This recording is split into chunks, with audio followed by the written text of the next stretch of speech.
That heifer right there just don't even care.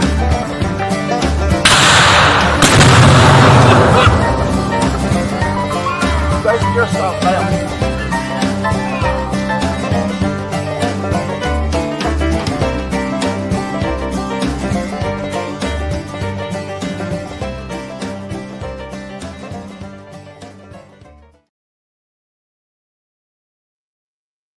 Action. Hey, y'all. We was just having a little discussion about the comment section. Not. Yeah, we were. Let me make this clear. It wasn't about anybody in the comment section. No. It's a. No. I was asking him. He told me to turn my Wi-Fi hotspot on my phone. And I was thinking, okay, he's got to pull up the B journal, something to talk about tonight. No. He wants to run the laptop to see the chat when there's a phone right here on the arm of the chair between us. So it kind of threw me off. I'm not asking y'all to. Okay. Look, I'm not asking y'all to play sides, but look, vote on my side on this. How many times she's gone with the comments, and I say, well, I can't see you read it, do the comments. I can't help it. Your dog gets in gastric distress, and I have to let him. Look. Welcome back to Gunline, y'all. We didn't come on here to tell you about all our problems, No. but we're glad y'all are listening. Hope everybody. Boom. Danae's with me. What? Well, I figure you women gonna stick Why don't together. you read it on your chat? You can see everything. Let me read it on my side right here. Since he wants to have sides. Don't look over here on my side. Thank you. Thank you, I mean, DC. that one is, but the one that's between us with the chat going that we always type on isn't. All right, it's 1 It's to 1. just funny. It's a tie. You won. Whatever. Yeah. Anyway. Moving on. I don't want to fight. I hadn't seen y'all in like 2 weeks now. Well, quit telling people about our problem. You started. Anyway, hope y'all having a fine. Come on, Todd. I was going to give you a break from the swear jar, That's what I'm talking about. Look, I'm slow on reading the comments, but when I get to them. Delayed reaction. Yep. Thank you, gentlemen. Thank you. And I know there's some unspoken out there, and I appreciate that. Since you missed it, Todd, it was me laughing at my husband because he wanted to turn the laptop on to read the chat when we keep another phone right here between us to type comments. Read that comment right there on the screen. Which one? The one I just put on the screen. I can't. I'll read it to you. You know which ones you're putting on the screen, though. Well, let me read it to you. Mr. Dan Weaver sent this one. I would never be able to see the chat on a phone screen. Let's see. Do you have trouble seeing it right there on a phone screen? Moving on. Yep. Like I said, hope everybody's having a fine evening. Tim's generally right, except for dishwasher. Well, we do have a piece that may be potentially coming. Who says buy me some readers? God. Yeah. Well, I can't do that because he's already griping because he found a gray whisker in his beard. Look, I can see a mouse at 600 yards move a blade of grass. Okay, Uncle Si. But up close reading. We both had issues. Yeah. Thanks, DC. I appreciate you, Mom. I appreciate you. I have prescription reading glasses, and I'm 9 years younger than you. Well, you're a woman. What does that have to do with anything? After what you did to my last 2 cooking videos, what does that have to do with anything? Let's talk to these people. Let's do it. We ain't Let's see. getting nowhere talking No, to we each ain't. other. Let me see here. I think Miss Danae got first this evening, if I remember correctly. Queen claimed first this evening. Is that how she put it? The queen has arrived or something. Yep, the Yeah. queen has arrived first. There, Grayson, good to see you, bud. He got runner up there. Mm-hmm.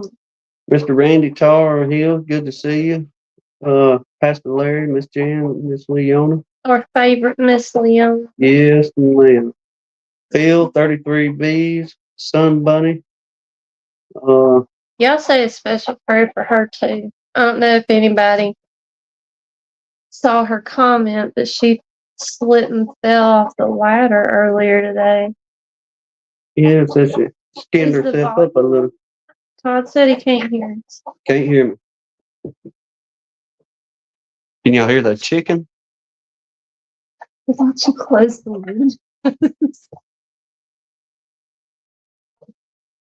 No, DC, she said she missed the last couple rungs coming down from a ladder. Better or worse? Y'all give me a thumbs up. Testing, testing. Yeah, that's yeah, I don't know if Mr. Mike said something about that too. But I don't know if my husband can contain himself enough to not turn it into a comedy show if we did a cooking channel. Well, I could, if y'all watch that, I could, look. No excuse. Okay, Todd Okay. said that's better.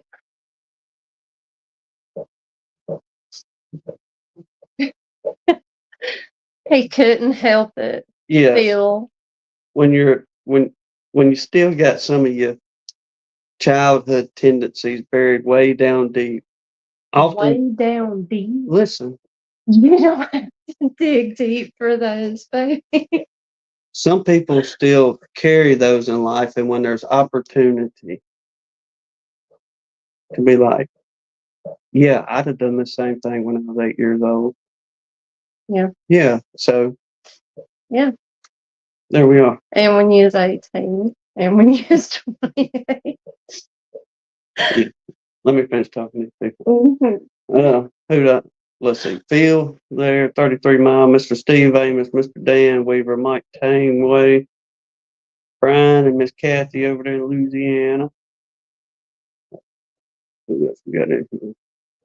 Hope I don't overlook anybody there. Mr. Russell Amos. Captain, I hope y'all are doing good.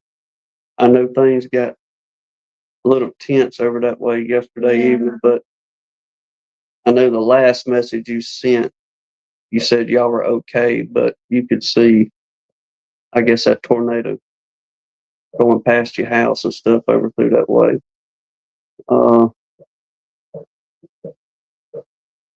John Lawler, good to see you, brother. Appreciate you dropping by. Mr. Keith Spillman up there in the pretty country. Who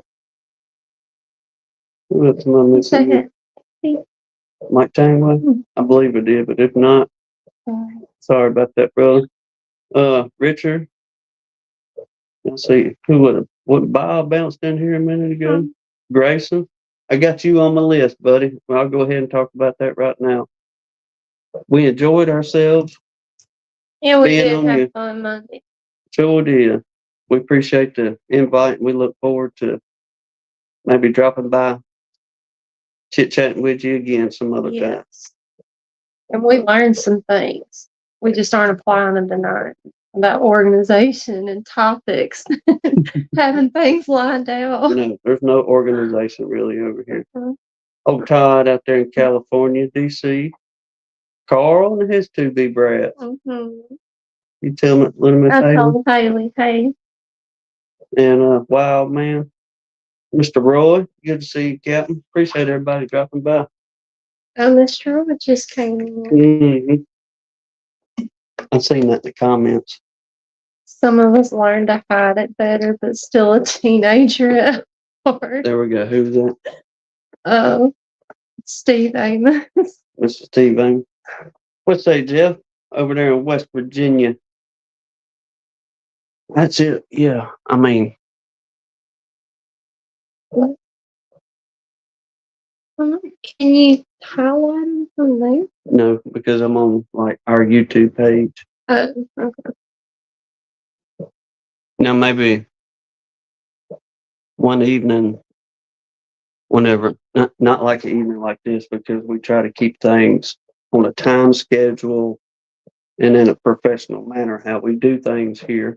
So perhaps one evening, whenever we're not on a schedule, we can try things out on here to see if it ever work or not. I was waiting to see how long you keep a straight face talking like that. Mhm. But Lord of mercy, y'all getting snow up there in the North Country. Mm-mm. It was 85 here yesterday. Yes. And I'll tell you what, It's a lot cooler today. we'll discuss this on the prayer. You want to go ahead and do the prayer list and before I get too carried away and what I got, but Because you're just so excited. yeah, I'm happy to see everybody talk to my friend. That's what I tell you every single week. Mm-hmm. I get to talk to my friend. You're right. Y'all, if there's anybody we need to add to or take away from on the prayer list, Please let us know. yes, let us know. And like I said last week, we're gonna kind of revise it a little bit, update, Mm-hmm. and I guess kind of clean the list up, if you will. Mm-hmm. But Okay. You ready? yeah, just him and then jump over here. Mm-hmm. Okay, go ahead. Okay. Good. We got Mr. Mark and his wife, Miss Crystal. Ed and his family, Miss Pat. Go ahead. Okay. Okay. Let's see, Miss Pat, Mr. Pat, the Dirt Rooster's dad, and then Miss Deb. Let's see, Tom's wife and his mother-in-law.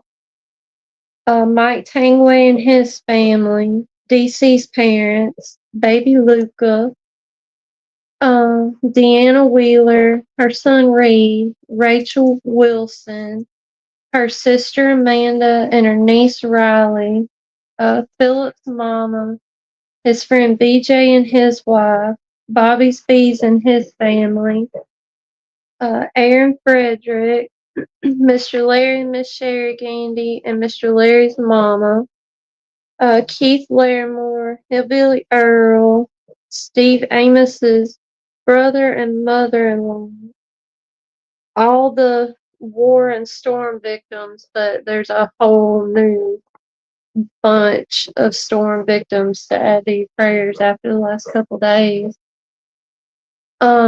Let's see.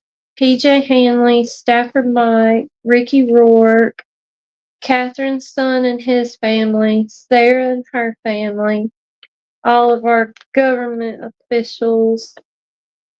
Let's see, Mr. Randy's mother-in-law, Miss Janae Wood, Miss Leona, Terry Chapman and his family, Kenneth and Chris Wilkinson, Ephraim Kalunga, Terry Bertland,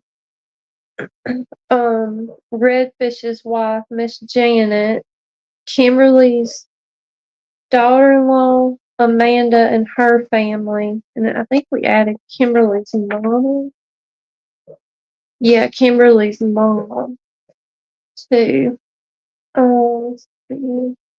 And,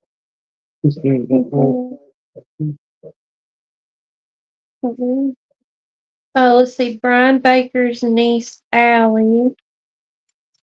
Kenneth Allen. Let's see. Miss Dolores. The Jody Taylor's family. Let's see. Bob and his family. Steve Amos's wife's family. Let's see, Peppa Rookie. What?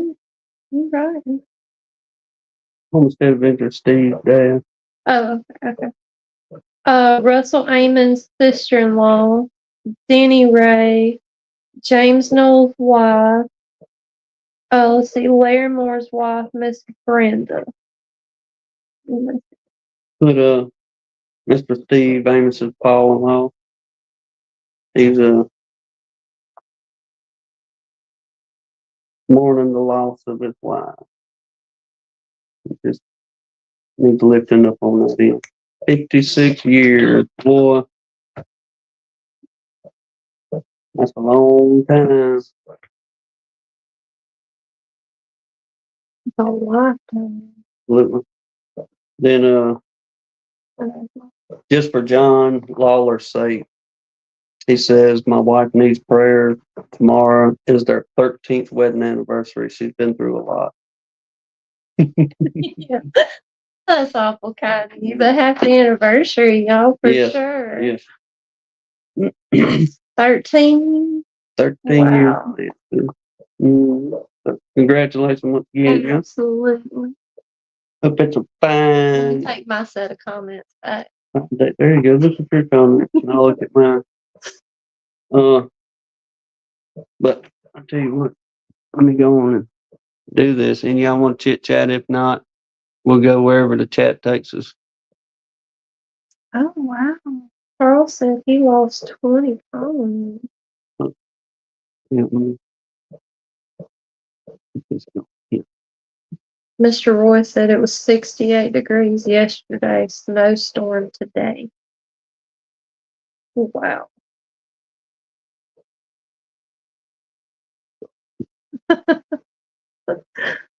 It is, DC.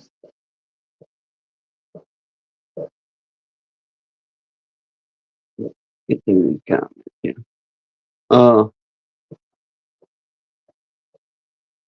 The man said the woman needs a red lobster dinner. There you Ooh, go. there you go. Well, Tell- he just said a lobster dinner. You Uh, added in the red. did. Yeah. There you go. Either or. Have them cook it for you. You do it yourself. I was gonna say, boy, tell them to bring you an extra basket of biscuits too. Them things are pretty good. Yeah. But let's see. I got a few, I guess, words on my not really beekeeping news, but you mentioned this on the prayer list. But definitely keep everybody in your prayers on the storm folks between Yeah. yesterday and day before yesterday. Where was it? Missouri, Arkansas, Mississippi, Louisiana, several places Mhm. that got in a bind over them storms. But we were spared, thank goodness, Yes. very, very much. Oh, Lord. The only thing I guess I want to say about that was all day yesterday, it was just eerie winds blowing all day yesterday. And the closer that storm got, the worse it got. And it just got, I don't know, it was just real eerie all day yesterday.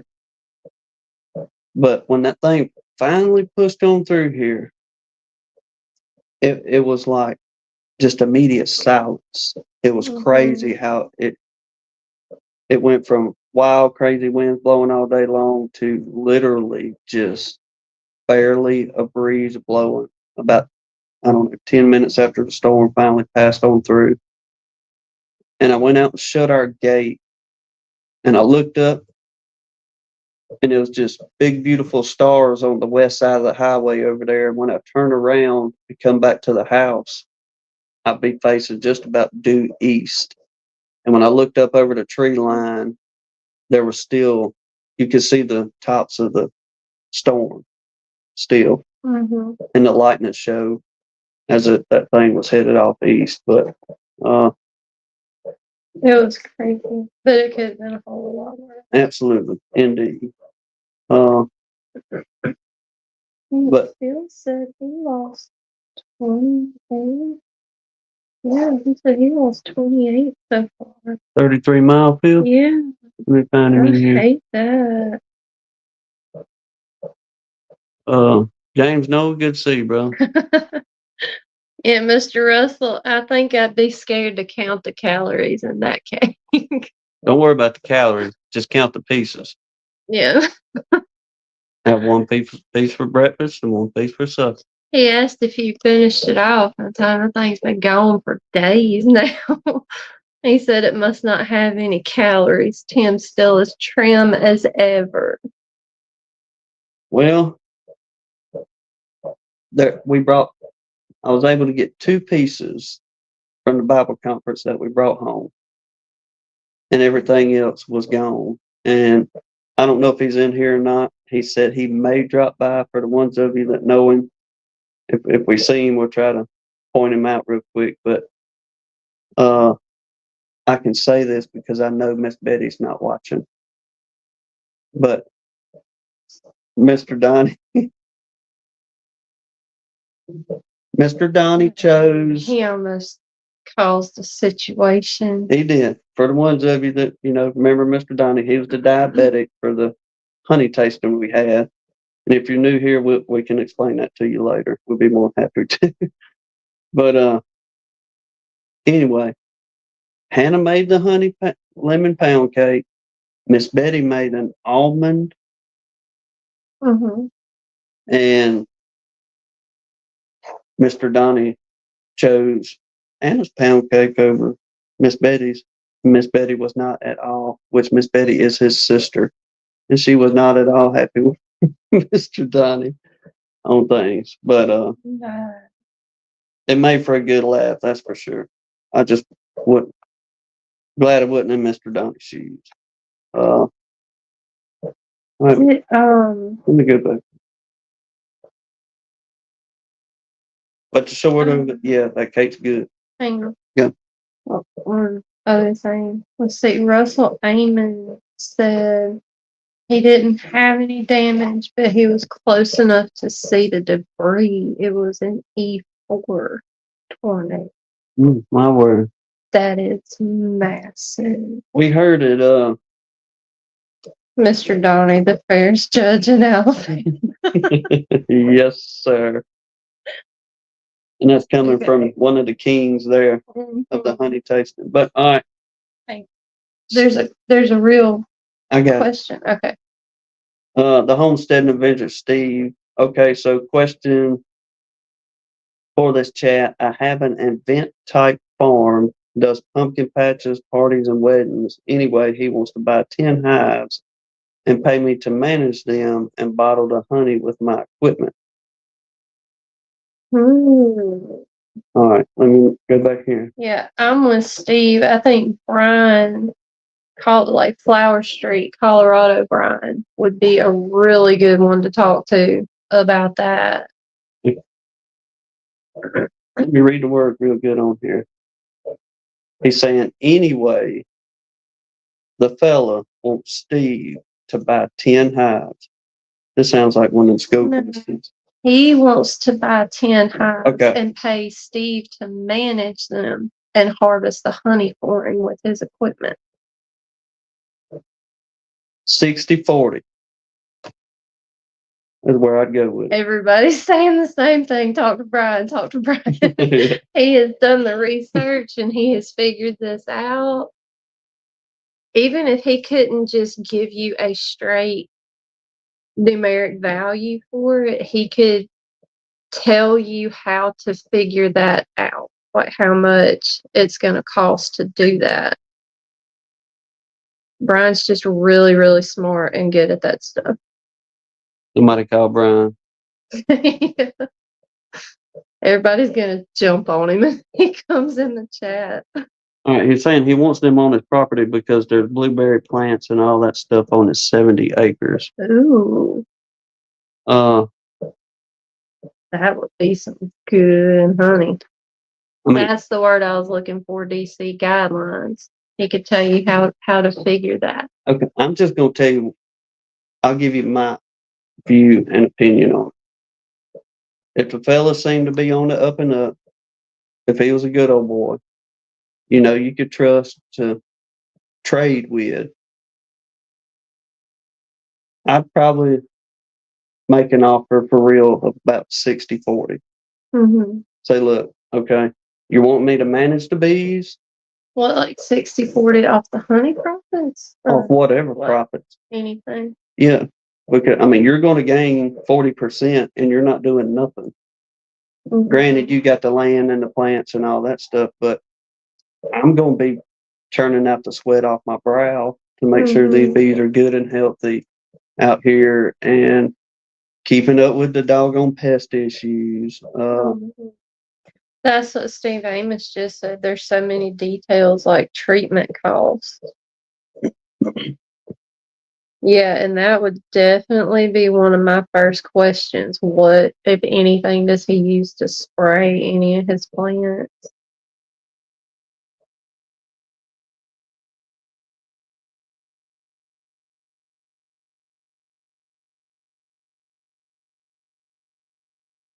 Yeah, DC agrees with you on the 60-40. I mean, I see, because that just seems pretty fair in my book. Like I say, you're doing all the work, you're managing pests. Okay, that's a whole deal by itself, besides just managing the colonies. Then you want me to use my equipment, which is cool, but after we get done doing that, somebody's got to bottle the stuff, put it all up, clean everything, the whole shooting match. That's just me and Mr. mine. Moore texted Brian. Appreciate you, Mr. Mark Miller. Good to see you too, brother. You got them 18 wheels rolling. Be safe out there. Let's see. Mr. Dan said I would give him 20 to 30% of the harvest and keep the bee stock. That's an option too. Yeah, Mr. Russell's got a point too, figuring out mileage. And if you're going to have to feed the bees, that's a whole nother cost too. Oh yeah. I mean, well, if you're doing it as a business, I mean, really trying to do it as a business deal, then you're going to have to account for every single thing as you would just. That's what he was saying. You need to figure out mileage, treatment costs, etc., and then some money for your labor. Necklaces. Okay. 15 gallons of powder. Yeah, there you go, DC. You go. I like that one too. Even though I said bottle it up, but Well, yeah, I mean, just the pass guy the buckets. said bottle it with his equipment.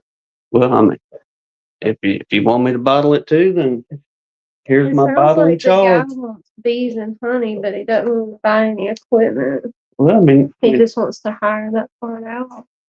that's cool Mhm.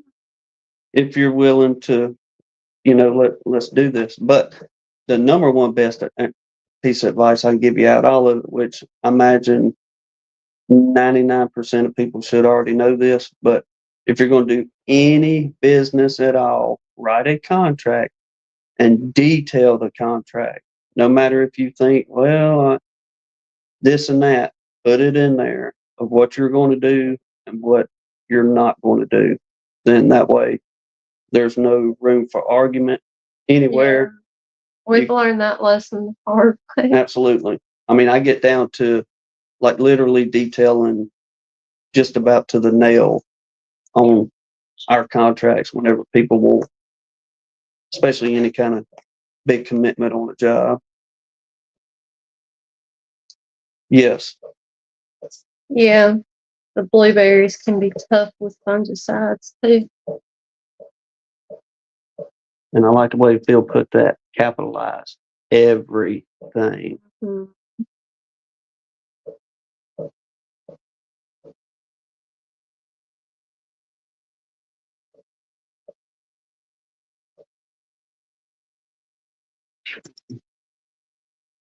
I did the wrong button there. Looking at my comments over here. Right there. I think about 70 acres of blueberry. Good. He's asking. The man said he's got 70 acres, but he's got blueberries there. Oh, okay. So he's asking, is it 70 acres of blueberries? It's like, my word, good. Slow down. Yeah, put them out the boy. You'll have blueberry honey like all get out. Yeah. This is a specialty here. This is a rare variety. She sell that stuff for $16 a jar. Yeah.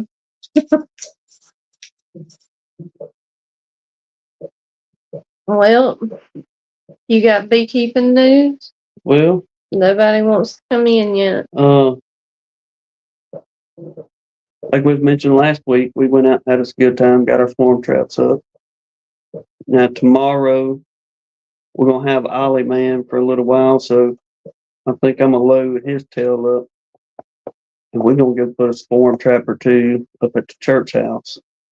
And then we all gonna load up, which we'll probably all load up anyway on boat trips, but and go check the boxes over there at old Lance's house and start getting an idea. Do we have drones yet over there? And are we seeing any kind of signs that queen cells are swarming? If so, game on. Mm. And I thought about this too, something me and you need to do, try to remember. Since we got all those police departments over there on that side of the bay, Mobile Bay, Yeah. we really should throw that daggum feedback in the truck in the event they call while we're working in Gulf Shore. Mm-hmm. That way we're not driving an additional 4 hours to turn around and come back. Yeah. But good that's thing. just me and mine. So yeah, we're gonna do that. Probably I'm gonna try to get 2 traps up there at the church and see how they go. We know every single year there's swarms that go through the churchyard. So hopefully we can get on 2 or 3 of them bad boys. And Steve Amos said I spent yesterday doing all their maintenance that should have been done 2 months ago. Can you tell that's not my favorite? Oh, that's a good idea, Phil. I keep my vacuum in my truck all summer, so I'm prepared. genius. I don't know, that thing might melt in the truck down here. For real. Well, I don't know. Dirt Roosters does fine, I guess. And he leaves it back in his truck. Yeah, Mr. Pan's got a point. You know how swarmy bees get after a big front moves through. And that was a showing up one yesterday too. And pretty well the whole country found out. Oh, that sounds miserable, DC. He's got to unload a dysfunctional garage freezer and put a new one in. That's no fun. Changing deep freezers ever. But the good thing is you find everything at the bottom that you was looking for 15 years ago going, boy, I bet you that would have been pretty good. But I got all this okra and stuff on top of it. Had no idea. Yeah. Not anymore. No, it says tomorrow. What else? Y'all check this out. This is kind of on the bees a little bit. But the other morning, last week, stopped at the filling station to get gas. Boom. 2 hours and some change to drive to the job site. All right. Well, I popped open the gas lid on the truck. Well, when I pulled the little lid open there, it was still dark outside, and I could barely see down into where you put your gas there on your vehicle. Well, I thought like some kind of little roach critter, I guess, got in there and unalived itself. Well, the closer I looked, it was a little bumblebee. And she crawled in back there and tucked herself in. Well, I got to looking, there was another one. So I got them both, took them, and I gently placed them off to the side of the gas station over there. Well, what was it? The morning after that, same thing. Another little bumblebee right in the gas cap of the truck. Well, I'm stung you there. Yeah, that one, she was not happy with me removing her at 5 o'clock in the morning, and she did sting me. But I just thought that was interesting. It was like 2 or 3 mornings back to back finding them bumblebees in that same spot on the truck. So I don't know if that's strange. little queen bees, bumblebees, maybe trying to find them somewhere to go, and they're getting out and adventuring or what. But I have no idea. thought that was pretty neat there. Let's see. That bumblebee hadn't had her morning coffee yet. She didn't. She popped me good too. Dean, good to see you. Appreciate you dropping by here. So I guess everybody's on the move because nature is alive around here. It's getting to the point where it's almost too much to name far as what's blooming. Everything. The main flow definitely isn't as far as any kind of privet. Tie be on down the road a little bit. I mean, not tie, but what am I saying? Popcorn tree, tallow. Mr. Mike paid that bumblebee to stay here. He paid her good money. Yeah, he did. But hey, Mr. Mike. I Yes. forgot. He said sometimes he has trouble seeing the chat. I forgot where I was at. I got off on that. Anyway, pretty interesting for everybody moving around. That's what it was. I was saying spring awake. Said the first bumbles you will see of the season are most often the new young queens that left the old nest. Fred Dunn talked about it. Well, I appreciate that little bit of information on that. What would possess you to do that in the first place? A guy put a queen cell in his mouth and she emerged and popped him 3 times in the mouth? Well, I mean, I'm sorry, but that's one of them. If you can be stupid, you better be tough too. hey, that's a Forrest Gump moment right there. Stupid is as stupid does. For real. I can't tell you how many times my mama said them words to me growing up. Just, I don't know. I just can't. I just don't think that would be the first thing that popped in my head to do. Let me stick this in my mouth until I get done what I'm doing. I'd be scared I'd bust it, like squish her in my mouth. No. Phil saying the frogs are croaking. The tree frogs have been carrying on around here a little bit too. They And got then one he more said, frog. I bet he never did that again. Well, that's almost as bad as what last. Who was that? Was it Danae that turned us on to that video? And the people dumping the box. Yeah, them people dumping all them nukes out. Y'all remember that? Old dude was just. Oh, everybody saw that. Going crazy.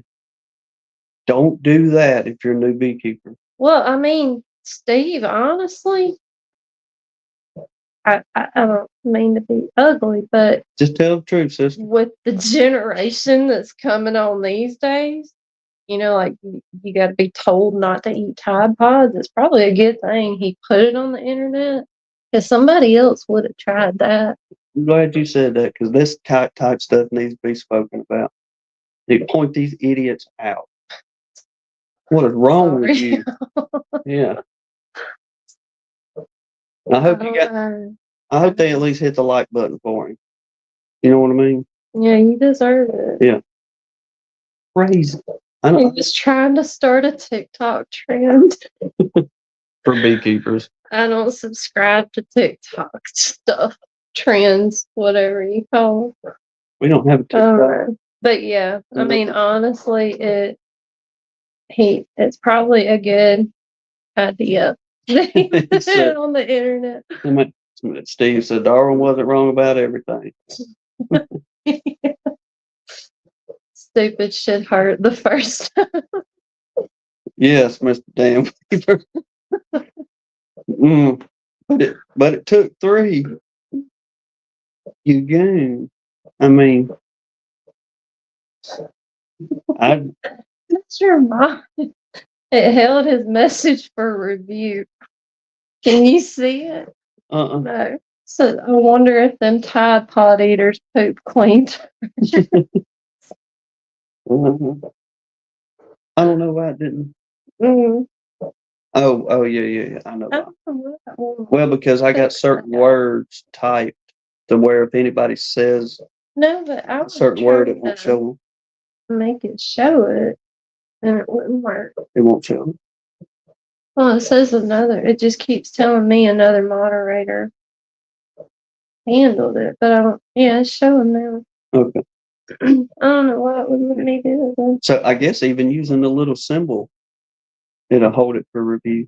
I guess meaning the same thing, but yeah. Hmm. You're using trigger words, Mr. Mike. Oh my word. What other beekeeping news you got? Let's see. Oh.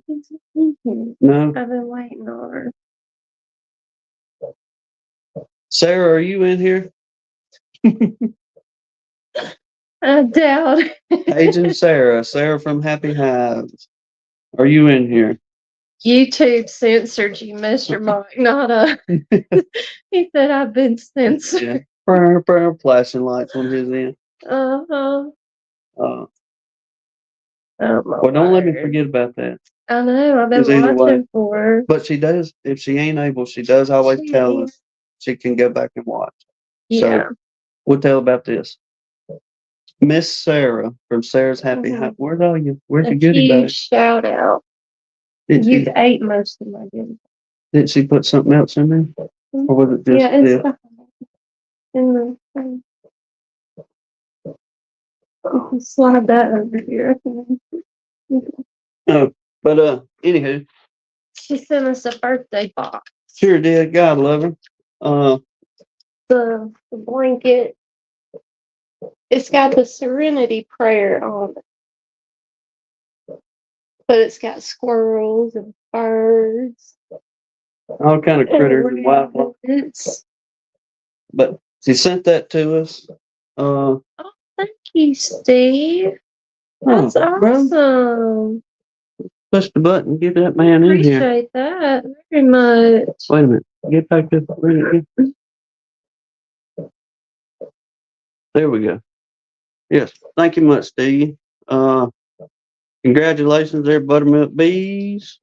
3 boys bees, Jonathan Stevens, Hanley's Homestead, PJ, bro. Highland Honey. Congratulations, y'all. Thank you, Steve. Oh no. Y'all think that man too there.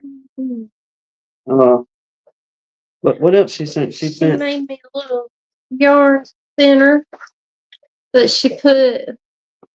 I don't want to break it. She put her logo on it. I don't know if y'all can see it, but I don't want to mess with the yarn. There we go. You can see it now. uh-oh, That way. tearing it up. I'm not tearing it up. Her little logo on it. And she sent us Japanese chocolate. Oh yeah, I forgot about that. Yeah. That Hey, was the best part. I tried that. Thank you, Sarah, on the chocolate, everything too. I'll show y'all this in a second. Yes. But that Japanese chocolate was It pretty was good stuff too. different, but it was good. Yep. And That was really good. let's see here. You can see it pretty good. Her and Steven Steven. Not Steven. got out there and they pulled some They made their own maple syrup this year. filled in. Oh, look at there. Bam, Yeah. flip the tag around. It has a tag that says what it is. Yep. So thank you much, Miss Sarah, on the maple syrup. We appreciate it. I do because a lot of y'all know how much I love that maple syrup, and it brings back up.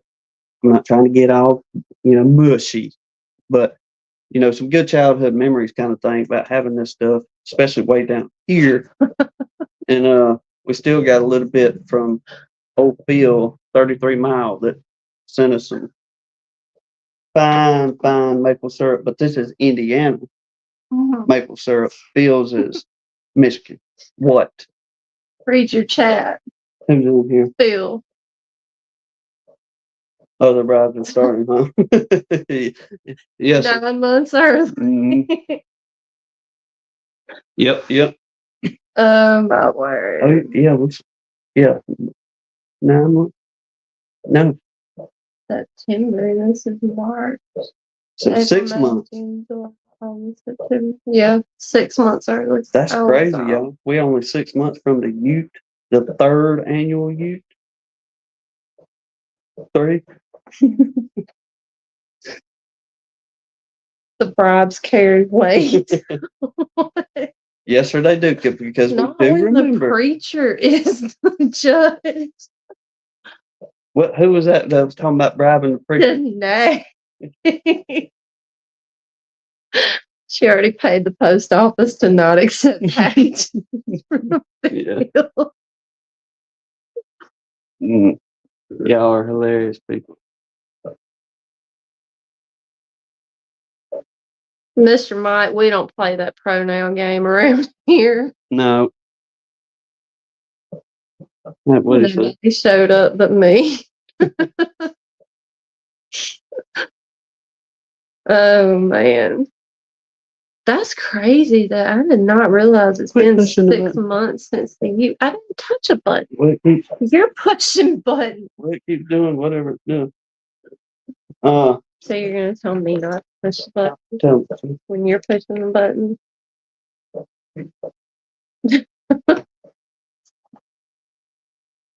Oh my word. There's so much I could say to that, Mr. Mike, but I'll call you tomorrow. Well, no, I'll call you Tuesday because we won't be going down there tomorrow. We've got things around here to take care of, but we'll have a good laugh on it, I imagine. As we usually do. Yeah. But so far, we haven't received any calls or anything on swarms. Nowhere around. Disappointing. But it's still early. Yeah, like I said, we got our names in on several law enforcement and 911 centers. So if they get a call, ooh, we're first on the list according to them. Mm-hmm. And the swarm traps is up, like I said. Hopefully, who was it? Mr. Dan Weaver said about these storms kind of kick them off a little bit. Mm-hmm. See how things start Mr. going. Randy gonna get his samples in the emails. Send them in. Send them to. I guess we'll put Jasper over that this year too, over emails. Well, he's been handling the complaint department real well. He has. I have not received a complaint all week. So he nipped them right in the bud. Jasper cut me on down. Wind him out. We're good to go. Yep. He said, if I can keep your butt at work more often, that'd be less of you being on that telephone. Yep. Bring me back some bacon. But what else I got down here? See, I don't know. I done talked about getting Ollie. We'll see how that goes. I may see if he wants to do a little bit of filming, I guess. Or do you have ones of y'all that enjoy seeing Ollie? Question. That kid always wants to do some filming. And I guess since we're fresh on Mr. Steve Amos doing that 5 memberships, I did want to take the time to thank our members. Yeah. Everybody, I got this down here in big letters to thank y'all, and pretty well as I got it wrote is y'all keeping the lights on, if you will, as far as this StreamYard and being able to share pictures y'all seeing and things like that now. So yeah. Thank y'all very much for supporting us on that end, so we can at least share some pictures and photos and stuff like We're that. trying to do better about more members only videos.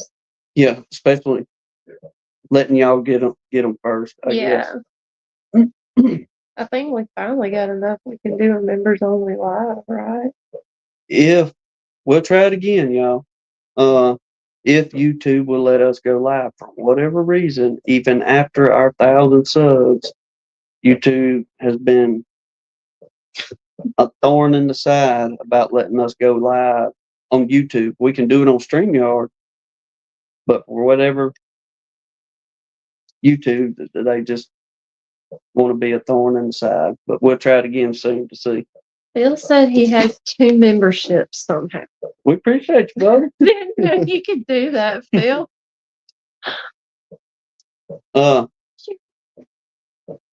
Talk. I don't know how they done it, but Pastor Larry and them accidentally done that too. Whenever they became members, they got two of them somehow, but he was able to go back and cut one of them off and leave one of them on. I Or their wouldn't listen to membership. buttons on which buttons to push for that though. But I imagine Phil's got a little more sense about computers than I do. That's for sure. Did you see Mr. Randy's comment about he did about 110 boxes yesterday. Oh, good. He's picking up. Good deal, Mr. Randy. That's what I told him. That is awesome. Yes, sir.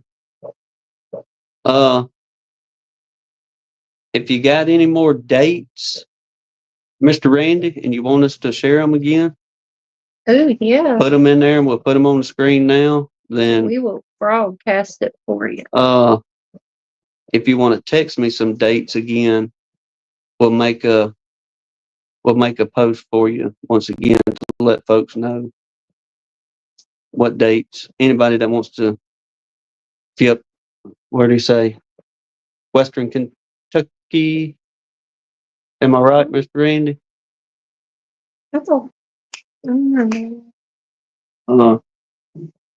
But anywho, we'll be happy to share them for you again if you want some specific dates to let people know Mhm. when we're going to be doing it. Pastor Larry, Miss Jan, Miss Leona took some boxes up there. Mr. Randy, let me show y'all that while he kind of give y'all an idea. I think I still got them in here. I think so. I don't know why. You want to put them in?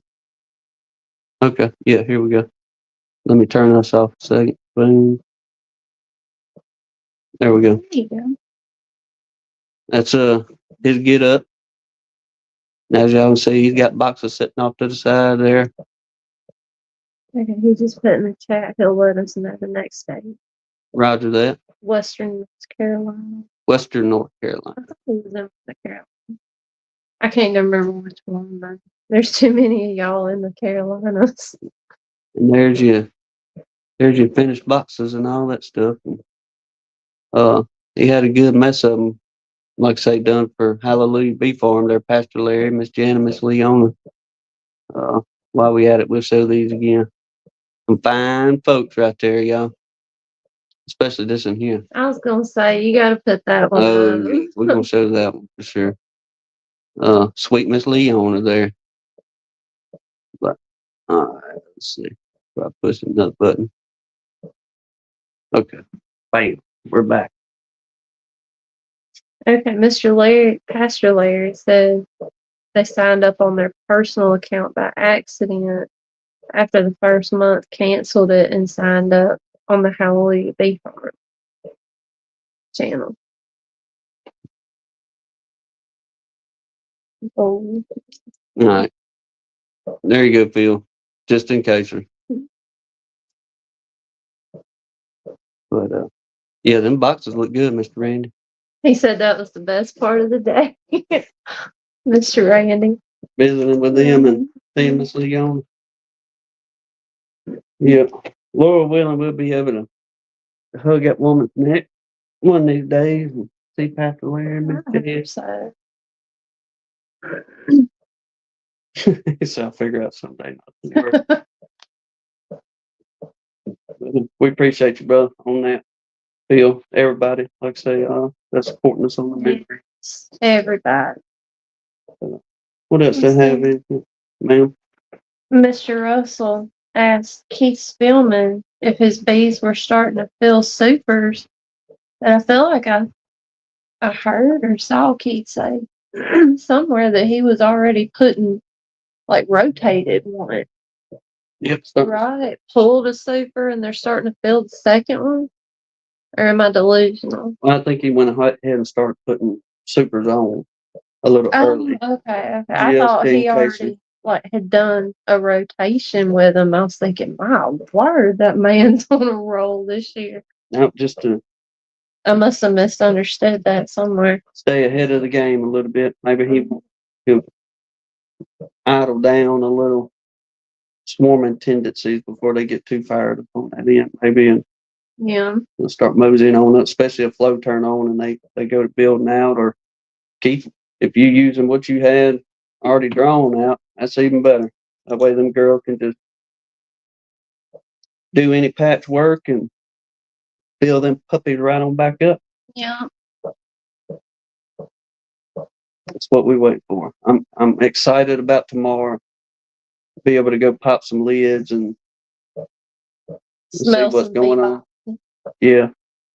Which it ain't gonna be like I told Hannah. I said we're just gonna drive up. I'm just gonna peek in them real quick, get out of it, then we'll make a game plan off of that little quick inspection, if you will. Uh, go from there on things. Mr. Dan said he needs to spin out winter stores just to make sure they don't get plugged out early. You better hurry, 'cause springtime's on its way. Dennis ain't got no nectar yet, but lots of brood and pollen. Did Mr. Dan did y'all get part of that snow? I seen somebody. It may have been you mentioned earlier about getting snow, but if that be the case, hopefully all y'all in the North Country up there, that'll maybe be your last run of snow. I thought Dennis. Oh, you talking to Mr. Dan? I was like, I thought Dennis Barney was down here somewhere. Yeah, Dennis Barney's in Texas there. Yeah. One of them Texicans. All right. Yeah, well, Dennis says, I just got two of mine and no nectar, yet loads of brood and pollen. That's what I'm just reading it all out. Wow.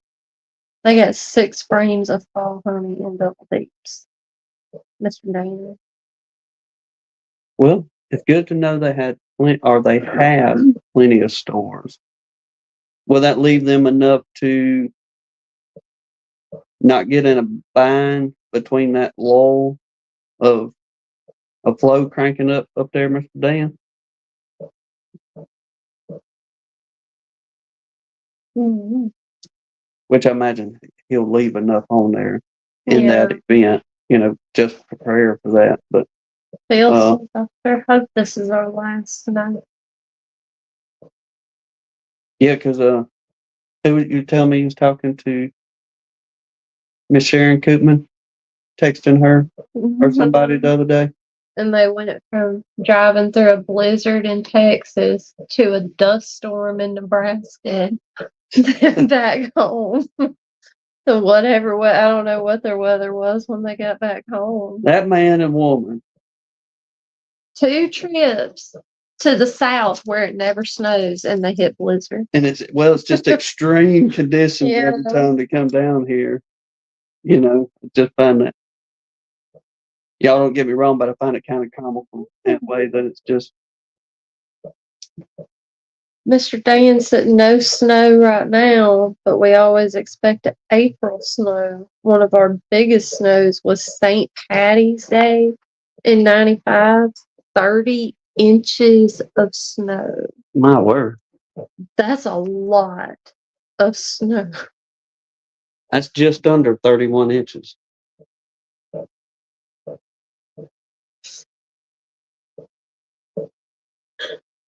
Oh, what I put up with, y'all. Oh, I've got one for y'all. For the ones of you that ride it out with us to the end, boy, have I got one for y'all. He's got one that he has dreamed up in his head. I searched for Easter eggs in the snow when I was younger. Yeah. The closest I ever came to any of that was little bitty kid when we lived in Wyoming a couple of years, and we did the 4th of July fireworks in the snow. That's crazy. Mm-hmm. You're smart and special, Tim. Thank you, sir. Thank you, sir. He is. Some of y'all go, I imagine, get a good kick out of it. Oh my word, Mr. Russell. Nah, I'd be finding me a hotel to crash until that blew over.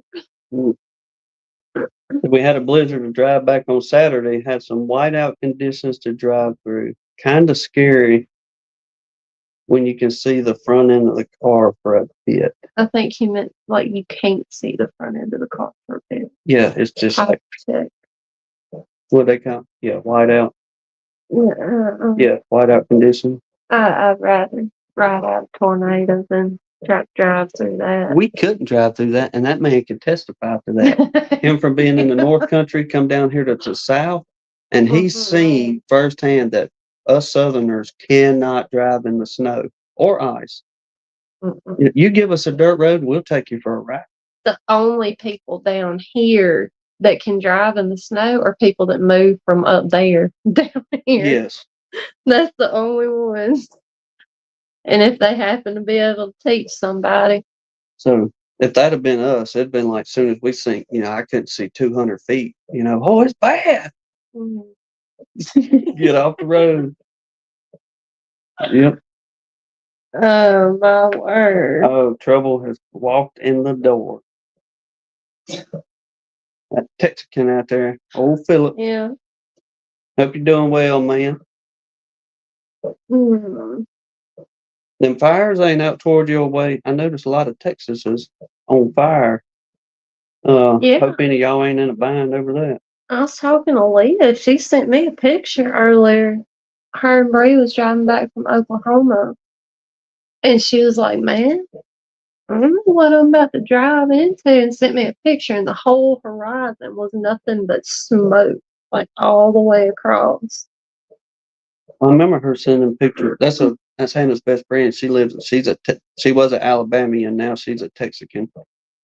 But last year, her sending all them pictures when Texas was on fire, and she's driving down the road, and this woman is driving for miles, and it's nothing but fire. Yeah, all of Texas is on fire down there. Mm-hmm. Danae says Snowy Road's just another day in paradise up there in that fine country.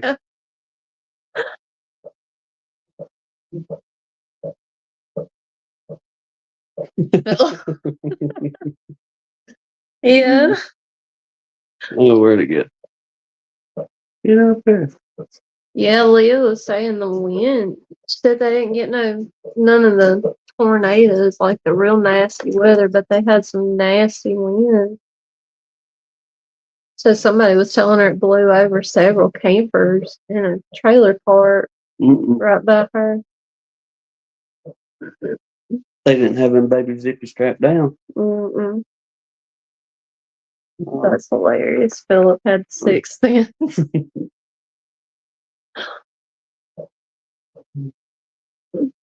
Well, you better find something to start talking about, Buttons. I know. Or start yawning. Any other time, the time just zooms on by. But that's good. We'll sit here and enjoy ourselves and fellowship one way or another. Cooking. DC will be back from dinner soon. Who? DC. He had to go. Oh.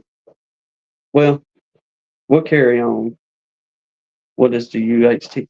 Who's that? Bill left a letter out. Oh.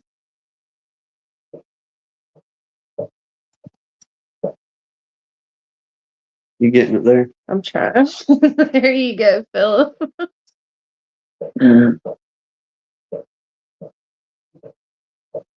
I think he's just trying to be humble about what?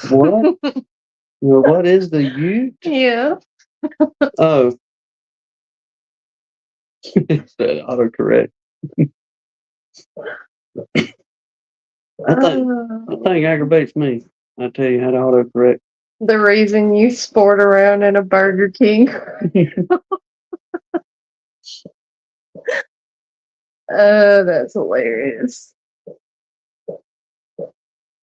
Yeah. Forgot. Play it off, Philip. Play it off. Who was that? Yeah. Jack. Yeah. Sorry, kids are acting up. Yeah. And there's going to be 3 more. Yeah, you're beekeeping kids there, old Jasper. Aggravating. Kitty cat. But Yeah, well, thank goodness, brother, you didn't get in no bind with none of the fires, anything like that over there. Yes. I know, who was it last year? We had put on some big beekeeping company out there in Texas, and they got a YouTube channel, but I forget what their name was. But every bit of their stuff burned up last year because of them fires. I wasn't laughing at that. I just saw Mr. Dan's comment. Humble and Texan don't always mean. Well, maybe Philip is that exception to the rule, There you go. and he's trying to start a new way out there because he did come from Louisiana. Mm-hmm. Does it ever? Russell Cooper, does it ever? Oh man. Well, what else you got? Well, Put you on the spot. it did. He's a Texan transplant. Oh, you're cooking. Your cookies. Well, since we on this, we'll talk about gun line cooking. Give us something to yeah about a minute. But your cooking video done pretty good, and your lemon pound cake video is doing pretty good. Oh, yeah. And okay, look, for the ones of you that enjoy making her recipes, we did make a playlist now. So all you have to do, instead of trying to go through and find if you want to do the buttermilk pie or biscuits or bread or banana pudding, cookies, lemon pound cake, whatever, any of them recipes y'all may be interested in that Hannah has done. We've made a playlist on Gunline Bees that y'all can go in and view and get any of those recipes you want. And you always put the recipes in the description for people to check out. So if my foolishness kind of throws you off, but you really want to get the recipe. Yeah, get the recipe. Skip the video and go to the description. Just hit the thumbs up button though. Either way, whether you watch it or not, if you go check them out, just do that then. Hit the thumbs up. But this year I will have lived in Texas 1 year longer than I lived in Louisiana. I'm less humble by the day. He's losing it. Uh-oh.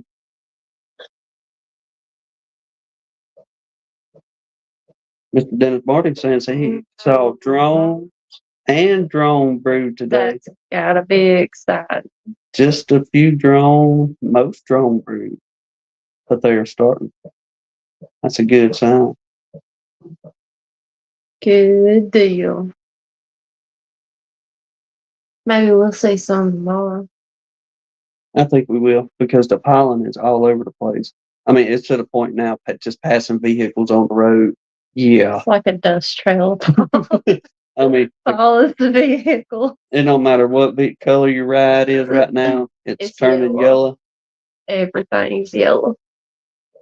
So, yes, most definitely there is pollen in the air.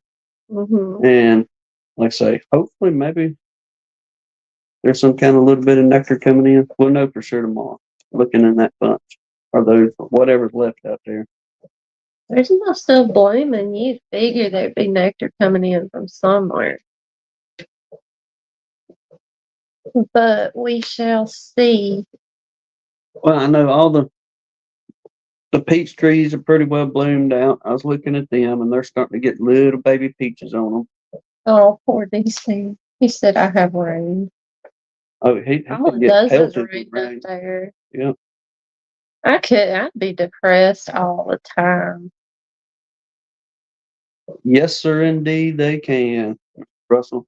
And the pine trees. It's unbelievable the amount of pollen that things can put off. And we full of them running around here too, on top of everything else. But it is nice seeing everything The fields are turning pretty green. The yards are turning pretty green. We're tormenting them northern beekeepers. Are we? That's what Tom Lawler's. I'm sorry, y'all. We're sitting here talking about, boy, it's just as beautiful as it can be down here. And we had the windows open all day today. Yeah, that we did.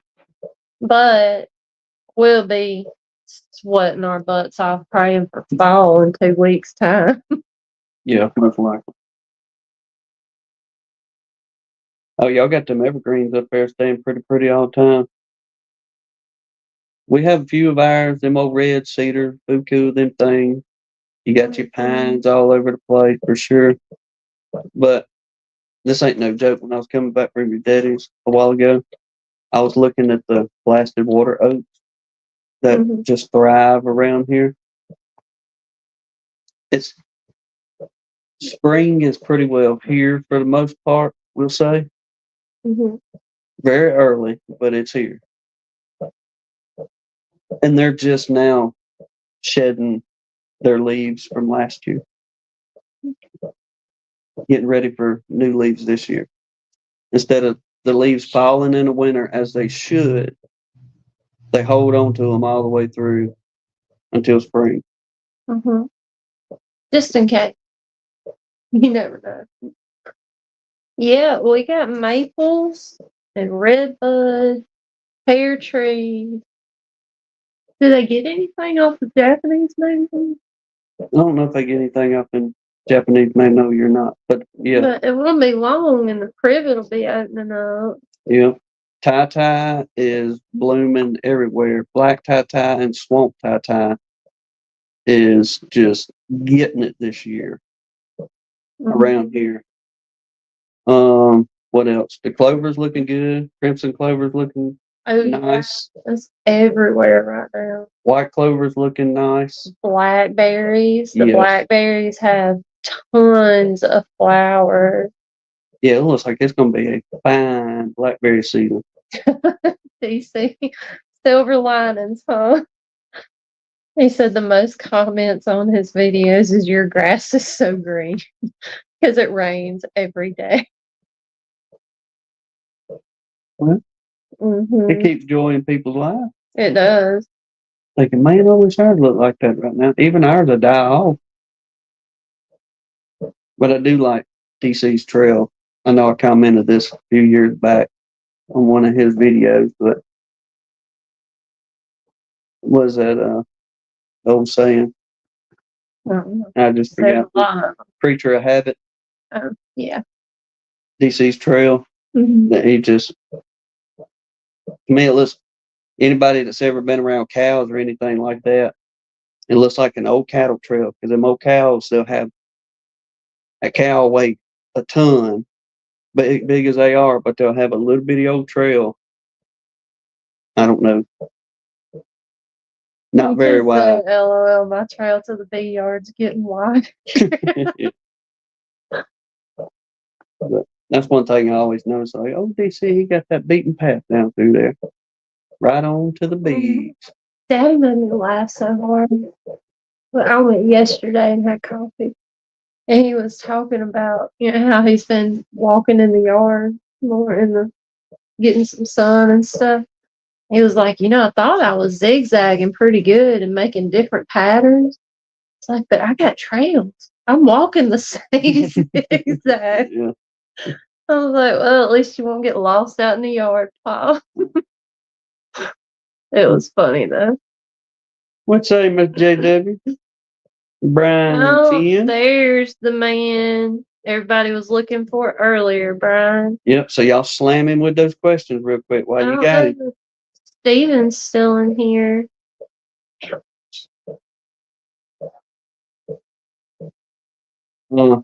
I doubt I can rewind that far back to read that off to you, Brian, but the Homestead Avenger, Steven, if you're still in here, yep, there he is.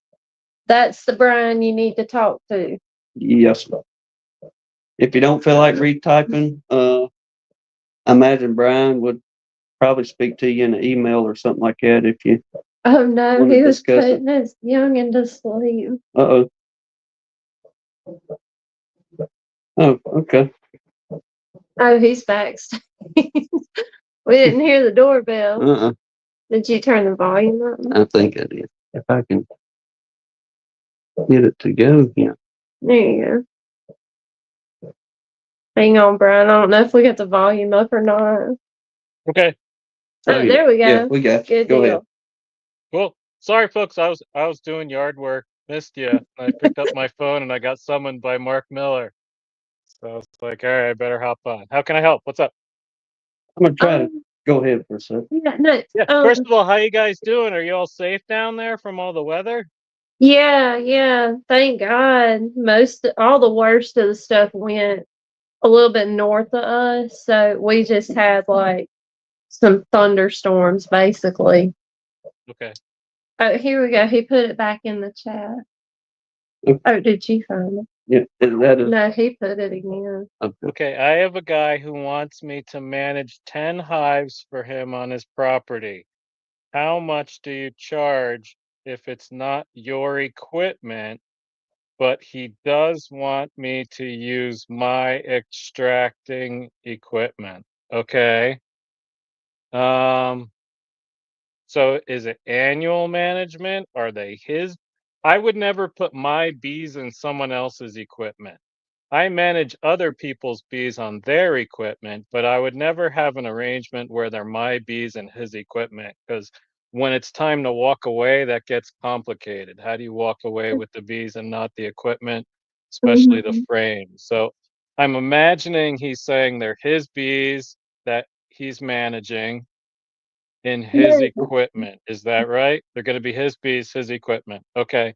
And it's that's 10 it. colonies. That's quite a bit. You know, I have an annual fee for the first colony and I just raised it this year. Actually, Jen raised it. So I think it's $1,200 for the first colony and then 600 for every additional colony. So you Mhm. can do the math based on that from there. And that includes everything. It means I treat those colonies just like they're my colonies. I feed them when I feel like they need nutrition. I treat them the way I treat my bees. I manage them the way I manage them. All that. If they need requeening, I'm responsible for requeening. Any honey extraction, though, I charge separately because that is so variable from year to year based on honey harvest. I have Mhm. some customers that have flow hives. So I don't have to do anything for them to extract their honey. They just go out and do it themselves. Mhm. Um, so that is dependent on how much, like per box of honey. Um, what else you got, Stephen? Do you have any other questions? Stephen, he's the one to talk to. Okay. And then again, my prices are based on my market. I can't promise that you can get my prices where you're at. Um, You know, I've got some pretty rich clients in Denver, and that's why I'm able to get those prices. And I don't have many management gigs because I don't advertise it. It just kind of comes with opportunity. In fact, I'm starting a new one this year, which is a neighbor of some rich. I've never even met these owners. I know like the property manager. I manage 4 colonies for them. They've got horses, they've got chickens, they've got like a farmer who raises food for them, and then the neighbor is some other rich person that has some other property manager. So I've been working with Hank, the property manager, and they're gonna have bees soon too. Okay. Okay. I Okay, bet he's there's some rich endorsing. neighborhoods in Memphis though. I don't know Memphis very well, but any metro city is gonna have your rich neighborhoods for sure. I forgot about that, but we did have that woman reach out to us about putting bees over there on her property. Yeah, I think it's 40 acres. Where? Over off Celeste. She was messaging on Facebook the other day, but we forgot to get back with her. Uh, but that's good. I guess kind of why we own this and we got you, Brian. If somebody is approached along these lines, Hmm. do you make it a point to, I guess we'll start with this. Do you make it a point to do a contract with the Like a person? rich agreement? or is it kind of shake hands and Um, let's see. With the solar farm, I do have a contract. That was something we had to work through. We basically had like we took a previously written contract for some other like land use. I think it was like sheep on land use. We took that contract and we altered the language to make it fit for what we were doing. Mhm. I have another contract that's like a paragraph long to put bees on some guy's property, but everything else is like I invoice people. So they get in the invoice, um, like what they get with it. It's usually a conversation. There are also times where I walk away from potential customers or clients because I feel like it's not the right fit for me. Either Mhm. it's out of my traveling zone or something gives me a bad vibe about it, or it's inconvenient to get to the colonies where they want it to be, that kind of thing. I don't think it's a bad idea to have a contract, so it's really clear going into it what services they're getting out of it and what services they're not getting out of it. Yeah. I don't think that's bad at all. But I haven't yet had to really do that with the customers that I have, except Mhm. for the two that I mentioned. what what have you found out?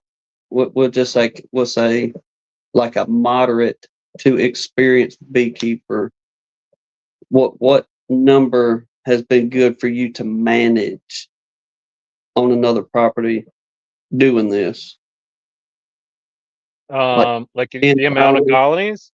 Yeah, 10, 20, 50. Well, the ones of other people that I manage are quite small. The largest I have is 4. So Okay. it's 2, 2, 1, 1, and 4. I'd rather more because I'm getting more work done in the travel time.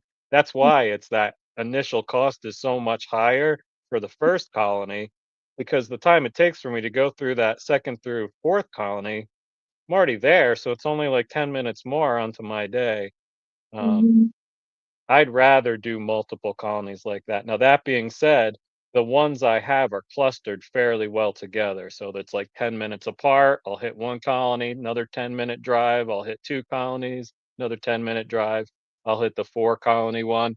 And then the next one that I'm getting this year is the neighbor of the 4 colony one, where I'm going to Mhm. manage 2 colonies there. So it's not a bad day, especially if it's hot during the day. I can do that in the afternoon and get an air Mhm. conditioning break in my truck in between each yard. So it's not very efficient time-wise as far as going through colonies, but in the summer when it gets hot, I'll hit my big yards in the morning and I'll do that round in the afternoon just because I can putter around in my truck and, eat lunch in between, that kind of stuff. Brian, do you find it most often hobbyists that just don't want the hobby, or is it small agricultural?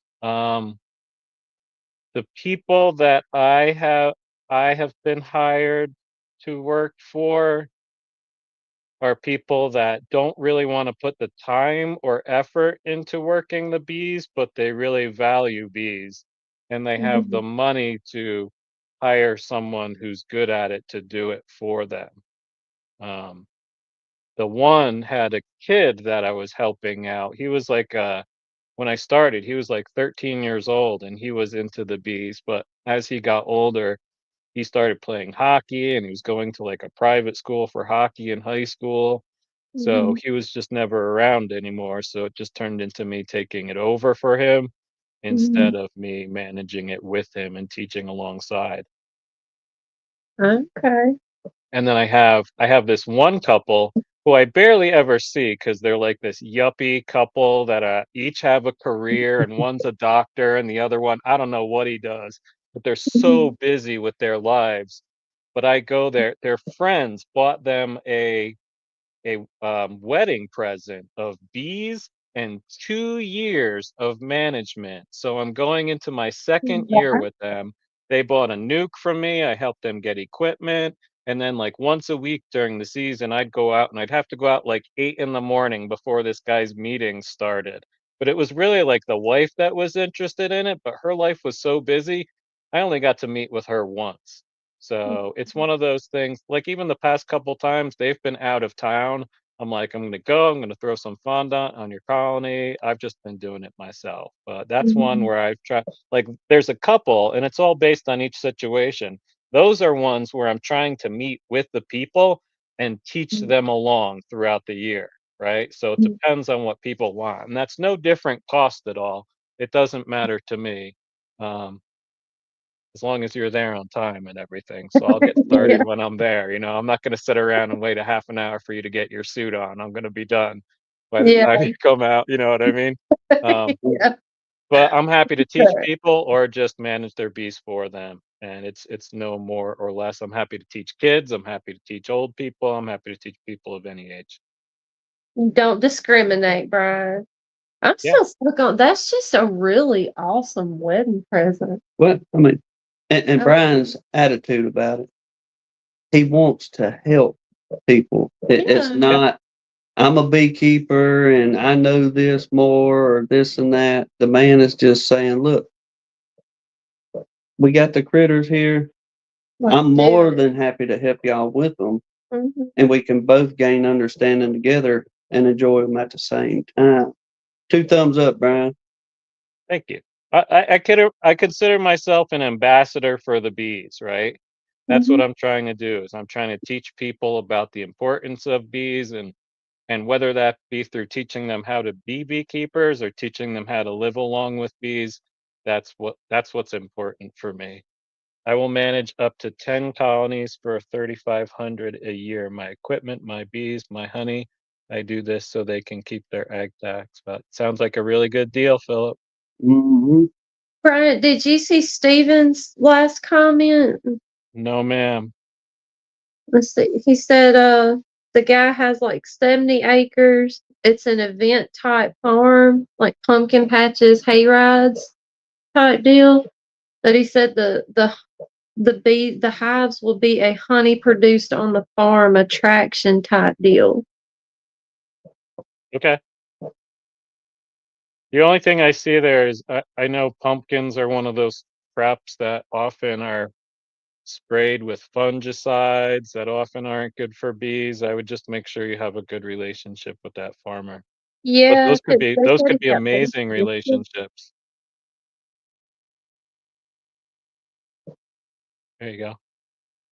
DC. Working How's on your guys' it. season going so far? Are you ready to go? Are swarms getting shot off yet? I don't know. We're gonna go check out the traps we put out tomorrow and set up a few more traps in another place and see what we can come up with. Yeah. We And haven't seen anything around here, but we talked to Ed, son of one. And think about that. I got to call him back. yeah, Uh, he's already had two. yeah, two. He said two of the biggest swarms he's ever gotten at the house. He got about a week and a half ago. So they Okay. definitely cranking up down here, just not around here yet. It won't be long though. No, It can't be long now.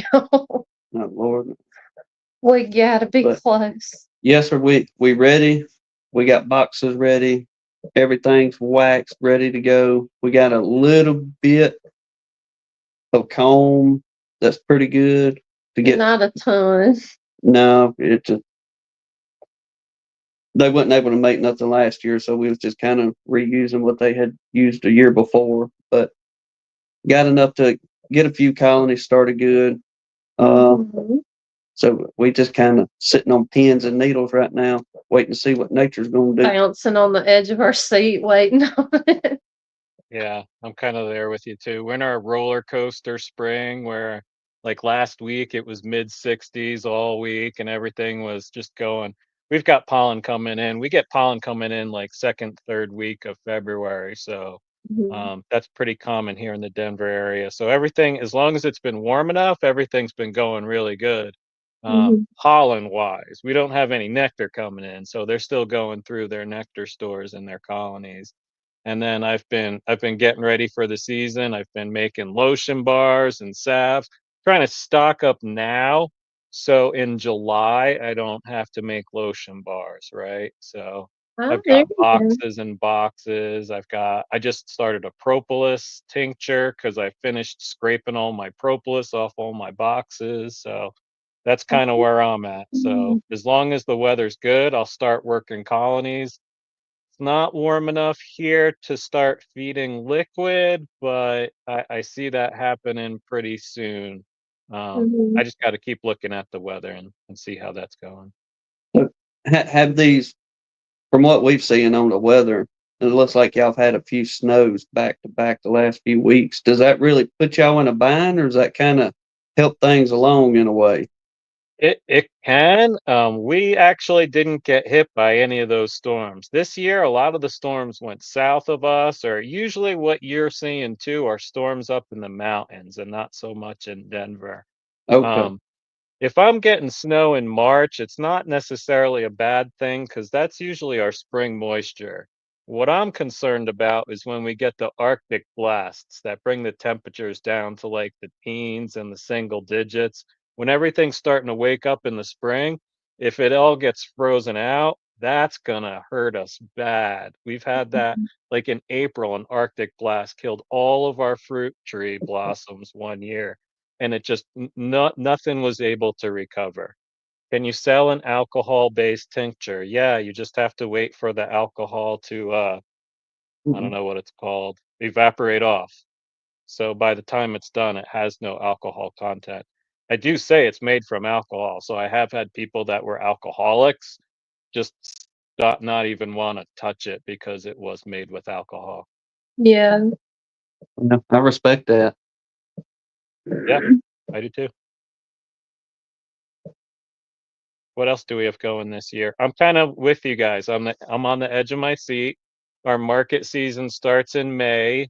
We're doing the same Saturday market as we did last year, and we're actually doing a different Sunday market because the people who do the Saturday market are starting a new market on Sundays.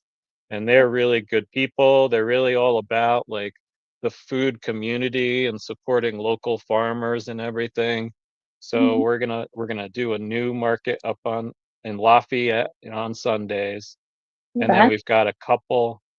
Yeah, I was gonna say we've got a couple of our big weekend festivals that we're gonna do this year, and then that's it. We're kind of locked into our events, trying to get Jen and not overcommit so we can have kind of kind of like a fun summer. And we're trying to have our weekends together now and do stuff on the weekends before the market season gets started because once May gets going, that's every Saturday, Sunday. That's what we'll And be so doing. y'all are pretty well slammed every weekend after that once it gets going up here, huh? Yeah, but you get a rhythm into it, and that's part of what I'm trying to get better at this year. Like that's part of my thinking this year is how can I be more efficient with all the product making so it's not about spinning my wheels in the middle of the summer trying to get everything going for the markets. It's just about going to the market. So that's part of the batching up on products. I'm going to make larger batches of the creamed honeys this year. In the past, I was just making like 4-gallon batches, and that's like 4 cases. So by the time that honey was ready, if we're bringing that honey to the market, if we're doing 2 events that weekend, a case and a half of that honey is already gone. And I'm like, I got to start making another batch already. So I'm trying to make larger batches of those specialty honeys so I don't have to try to keep up with myself. Did you have to buy any local honey this year to keep up with all your sales? So far, no, Russell. I've still got honey Mm. left. I don't know how long that's going to go at the beginning of the season, though. I've got 2 buckets left, and then all the honey I've got in the bottling tanks. This is what I've got for the creamed honey. It's not that much, and I don't think every case is full. So this is my creamed honey refrigerator. So each one of those has some sort of creamed honey in it. So I've got some, but that won't last too long. But I do have, I don't know, I've probably got like 8 more gallons of creamed honey in the machine. There's Philip. Brian, how much overlap in honey will you have from this past year to this coming year? I don't know. I don't know if I'll have any, answering my question as I'm asking. Yeah, I don't know if I'll have any. I do have, there was a previous president of the CSBA. She's a great lady who's got a business like an hour north that I have had to buy a couple buckets from to start the year. Yeah, it's one of my goals for sure, DC. So as I look at my honey supers and as I've been building them up, and as I think about trying to be more efficient with my time and money, having to not buy someone else's honey is definitely a place to get to. So if I can I produced about 3,000 pounds of honey last year. I think Awesome. Wow. if I do 3,500, that'll be my goal this year. 35 to 4,000. If I can do that, I should be set to the next season. Oh, So knock on wood. That's one of my goals for this year. What there you go. what you sitting at right now for colonies? Yeah.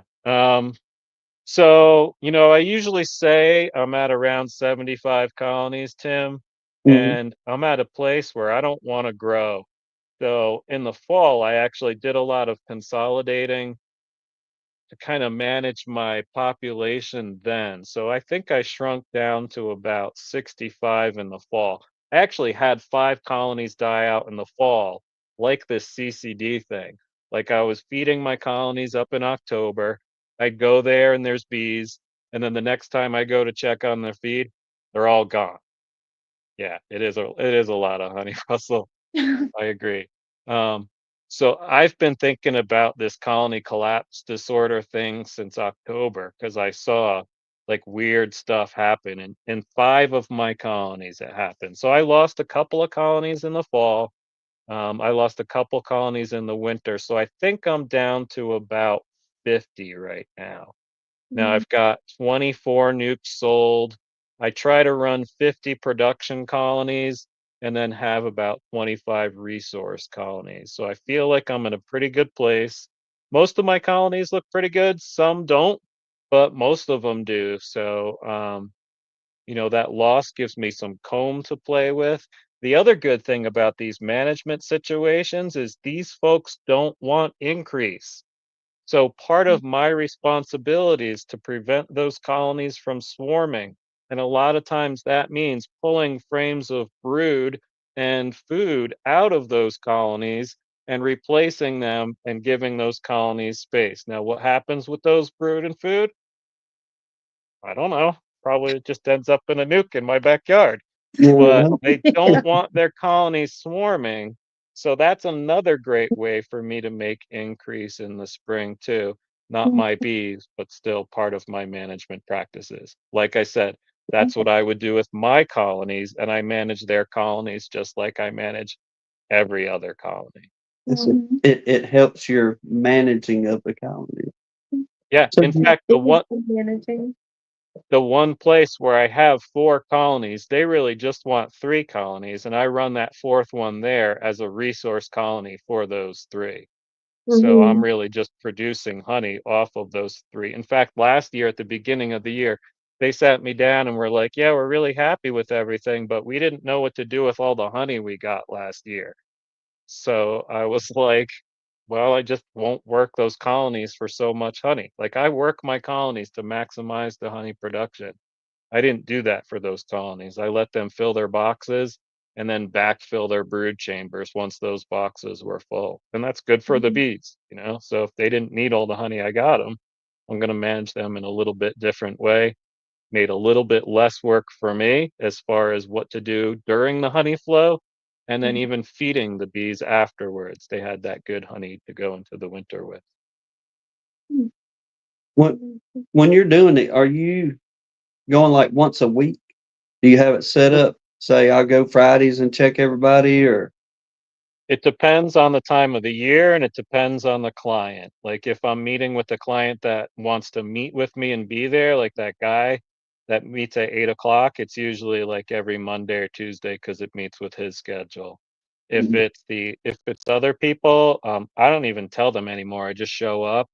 If it's the one super rich people, I used to have a gate code that's not the case anymore. Now they're like, you just got to show up and text me, and we'll open up the gate for you. And then the other one that I'm starting, their neighbor, I had to actually sign what's it called, an ND, a non-disclosure agreement. Like I couldn't talk about who the client was or anything. And I'm like, okay, and still don't know who my other client is. Yeah. I'm Like, not I gonna really don't, say I really don't care. I'm just here to work your bees. You Yeah. know, just open the gate so I can get in and out. it's one of them. I'll sign here and you sign here. Yeah. We're That's good to right. go. That's right. That's exactly correct. Yep. Yeah. And your secret's safe with me. Yeah. Go. But the one house though, it looks like an Italian villa. It's crazy. It's I don't know who it is, but I thought the other folks had money. I thought they had one. But hey, if you got it, get it, I reckon. Shoot. Sure. You work for it or earned it, I hope. But uh now if y'all got any more questions to Yeah, I'm ask here. Throw on, them at me. yeah, Feels while like we y'all got him. got him for a minute. Yep. He's fixing to be hard to pin down, y'all. What's say, Mr. Larry? Good to see you in here. Hope y'all I know we Hope y'all talked a little. made it okay. Yes, Lord, yeah. I'm excited to see Philip's year. I know he's been working really hard, and it seems like he's got some plans for growth. I think he's got some exciting things going on this year. It'll be neat to see what goes on down there. That's him and Spillman. I'm interested Yeah. Oh, to see how well Keith Spillman's Spillman gonna does kill again it this this year too. year. how can Keith beat his year last year though? He had But such he's an already amazing on his year. way. Whew. Yeah. But it is great seeing people, that we all kind of come out into this in the beginning, if you will, like everybody coming together. But I think 2 or 3 years ago, a lot of us sitting at, 5 or 10 boxes, and now look at many of y'all, 50, 50, 60, 70. yeah, just continuously growing and talking about how well things are getting. Mm-hmm. Not So just watching each other grow, but helping each other, giving each other tips and inspiration and all that kind of stuff. That's been really exciting. Russell, Absolutely. I'm going to try to do less flavors this year. We did a lot of experimenting last year, and it was good and it was healthy. I just want to kind of dial it in and have these are my flavors. And we kind of do rotational seasonal flavors. Of course, I'll always listen to Jen when she says we're gonna do a new flavor. I'm gonna listen to her because every time she's done that, we've had a hit. But we did a lot of experimenting last year, and I think I just want to get more efficient. it'd be one of them. I'll agree with you if we can stop and get ice cream on the way home. That is so. We had ice cream for dinner tonight. Jen was like, I want ice cream. All I right. know that's why I was like, Brian loves that ice cream. So kind of pitch it out there for him. Miss Jen, get that man some ice cream. And So I got one. It was I just got a little cup of it, like a kid-sized cup, and I only had a little bit. It was just a little bit. It was a blackberry honey cream cheese ice cream. It was wow. definitely, yeah, it was different. I wouldn't say it was great. You could taste all of those ingredients, but it was like, okay. There's Mark. Mark's the reason I'm on. He's the one that summoned me. I picked up my phone and I saw from Yeah. you're wanted on Gunline. All right. So you're wanted on gun line. We appreciate you, Mr. Moore. Yeah, yes. You Is too, is Brian. that what it was all about? About the management stuff? It Yeah. was Stephen's question on helping our But Philip wasn't in here yet, and nobody else has the management experience. So everybody was like, talk to Brian. Talk to yeah, it just Brian. filled up. Yeah, it did. Mr. Dennis said, Mr. Dennis Barney, ice cream vote, my vote, I like That's right. Well, Brian, how many flavors did y'all settle on of the cream honey that it. y'all are gonna make like your this is what we carry. Yeah, well, we did a blueberry and a raspberry, and we might switch it up and do a Mhm. strawberry this year, but I mean that's no different really. Mm. Lemon is now like a staple. It's my favorite and it's one of our best sellers. So we'll have plain, we'll have lemon, we'll have probably cinnamon as a staple, and then we'll rotate in the beginning of the year the berries. We'll do peach around August because we have like a peach agricultural area out here in Colorado. We'll do the apple pie one during the harvest time. We'll probably do the espresso infused throughout the season as well, because that's a good lick. Espresso infused is easy in the summer because our honey stays nice and liquid with all that espresso in it. It's much harder Oh, in November because our honey crystallizes and those espresso pieces will just settle right to the top as it crystallizes. So oh, I didn't do it last year, but I did it the year before. I took some of that honey that crystallized, then liquefied it, and then made an espresso infused creamed honey. And that was really good. But that was like super small batch. yeah. We've done a vanilla infused honey. Actually, look right here. I've got it right here. So you can see the vanilla beans I've just got infused in the quart. Yeah. This one is just like a hot honey concentrate that I'll use to kind of dial in my hot honey heat. So you can see all the peppers gone to the top. Mhm. And then this was kind of an experiment that I forgot about. This was going to be actually, and Jen just asked about, damn it. Jen just asked about this today. Can we make a propolis tincture infused honey? So now I have to do that because I said it on the stream. Mm. So that's pretty much it. And then we've probably still got like 40 pieces of our cut comb from last year. So we'll still have that on Mhm. the table to start the year. Uh, Oh. yeah. So Yeah. people, do they gravitate towards you combed honey, or is it just more like they want the runny honey and creamed honey up that way? It's a little bit of everything. We'll get like three or four that sell a week or a day, an event kind of thing. So if I bring, like during the summer, I would pack like 12 up. Maybe five of them would sell on Saturday and another three would sell on Sunday. Mhm. Um, I think we had an event last Saturday that Jen did, and I brought 9 of them, and I think 4 of them sold. Mhm. So I don't know, couple every time. I'm happy with that. I'm in no rush, you know. Oh, for sure. Means I'll have some in May. And What then do we we had a really good harvest. I had almost 200 of those 2x4 cuts that I made last year. So we killed it on comb honey. We've had a few people approach us more this past year asking Mhm. about comb, uh, or cut comb, and Uh-huh. I guess I don't know if it's becoming somebody put a trend or something on one of the social medias, but undoubtedly there was, oh, comb honey is so healthy for you and this and that. Then all of a sudden, before we knew it, we're kind of not all at once, but people are hitting us with this. Man, do y'all have that comb honey?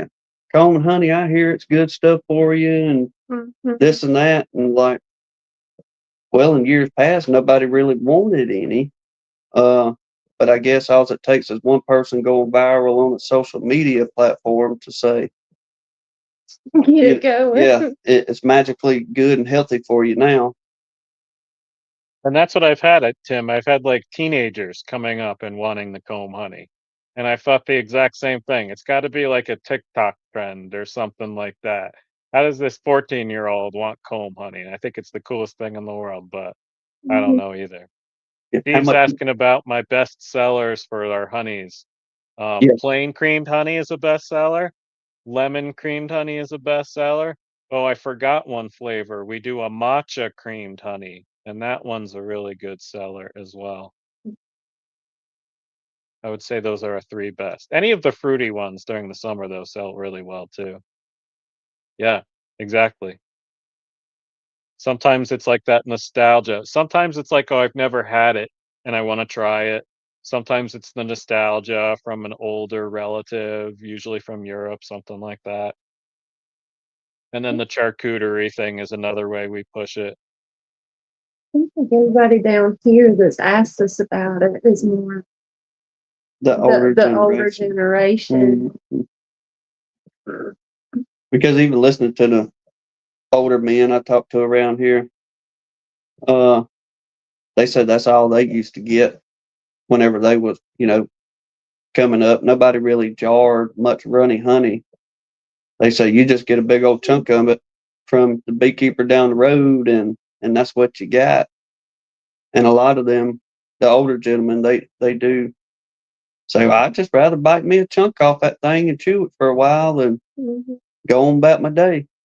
That's what Mr. Russell Koopman said. He's had several young people buying his comb honey. Russell, do you have any new flavors planned for this year?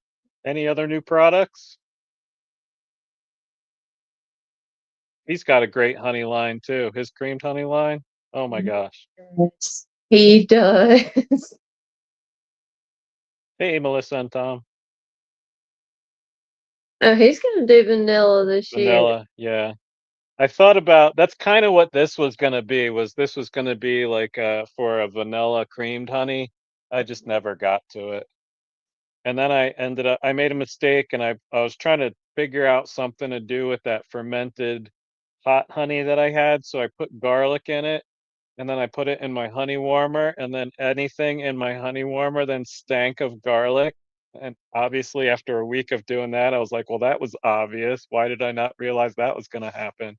So now I've got all my jars that I'm trying to air out because they all stink like garlic. Yeah. Gosh. Uh, So that, yeah, that was a lesson. old Philip comment, the old French dude bought 10 from him. Yeah, I saw that.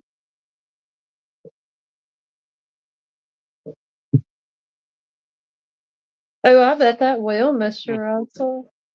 Nice. What flavor y'all made that Lee talked about was so good in coffee? Oh yeah, that's the cacao one. So it's like chocolate. So it's chocolate cream.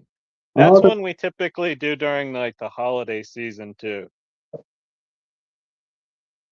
stinker stink. Yeah, the vanilla coffee. Oh, we do a chai infused as well. I keep forgetting all the flavors that we do.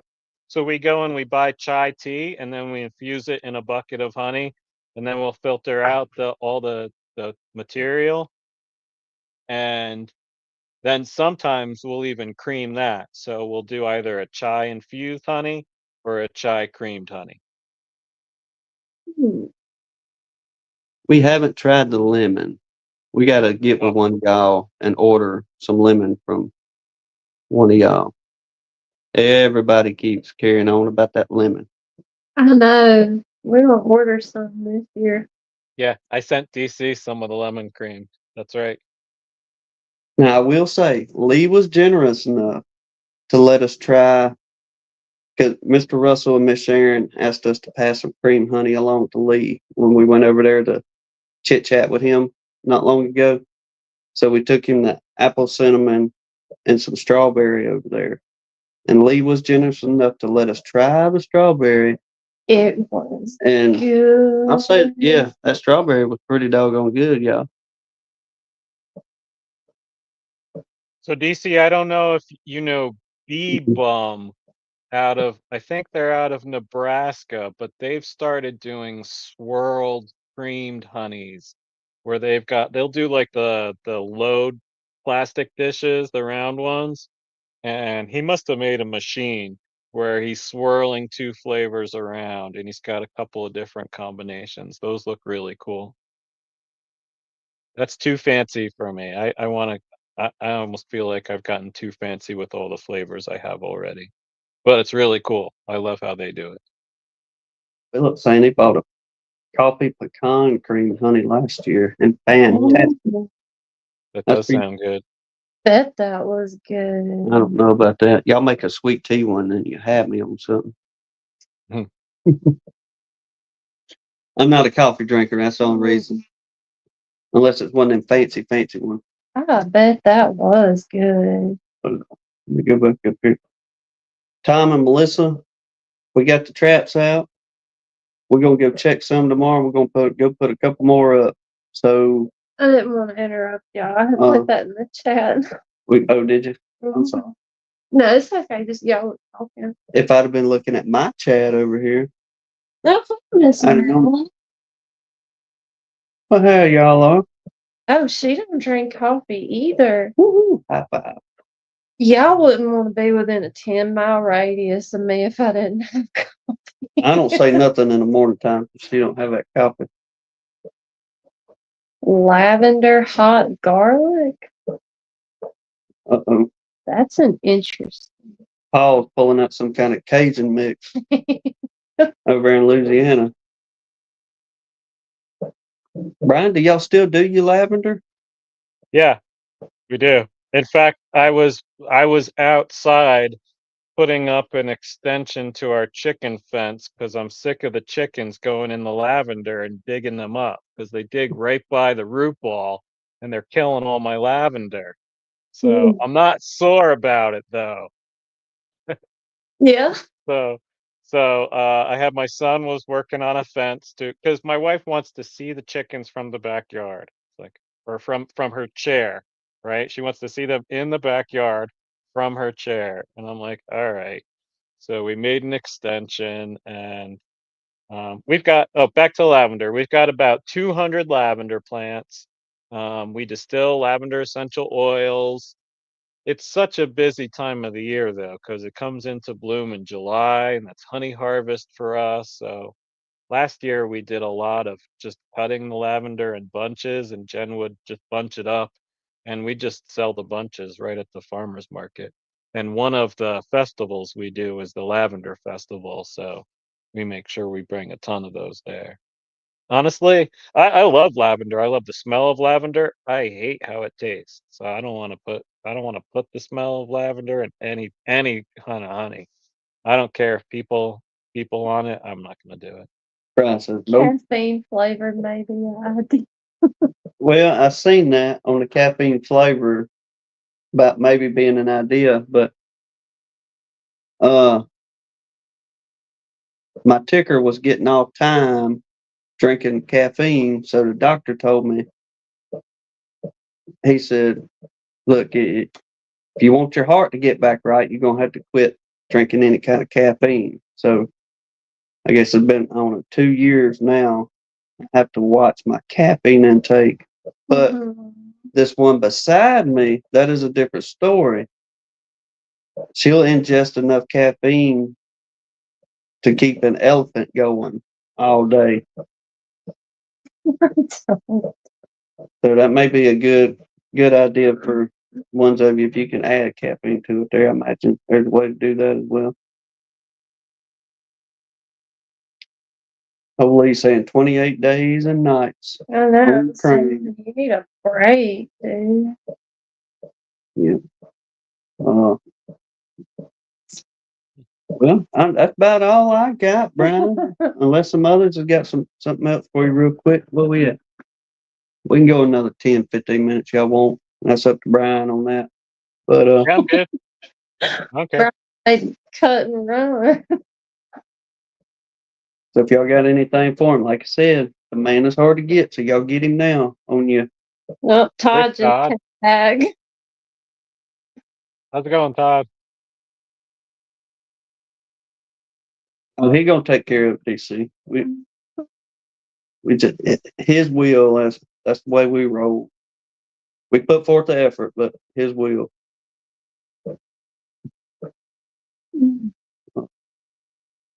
Yeah, I'm just excited about it. You said you selling nukes again this year, or you got so many already sold? Yeah, I've got 22 pre-sold and then 4 to the management customers.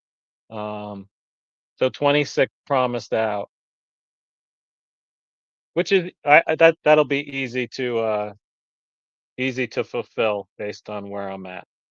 I did. My solar farm is doing amazing. I had 21 colonies.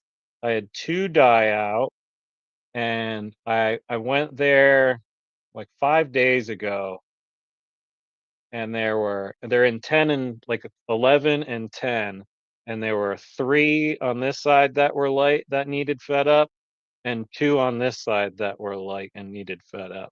But everything else was still full of honey. They're doing great. So I'll probably get 2 splits off of each one of those colonies that's still alive. And Mhm. and that's just that yard. So I feel good about where I'm at. Um, Mm. I don't know. This is a very different year for me because I'm not trying to grow. I'm trying to kind of stay the same as far as the business goes. The only Mhm. thing I'm trying to do is get better at doing like a system of queen rearing. The other stuff I'm trying to do is like through the state, the CSBA and all that. So I'm trying to use my business as almost like a not a coasting year, but a not too much new stuff so I can focus energy at the state level. So it's definitely it's different to not be thinking so growth mindedly. Like all of our equipment is ready.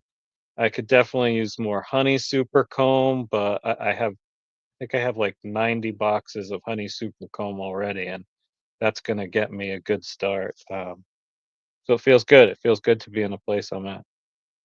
Are you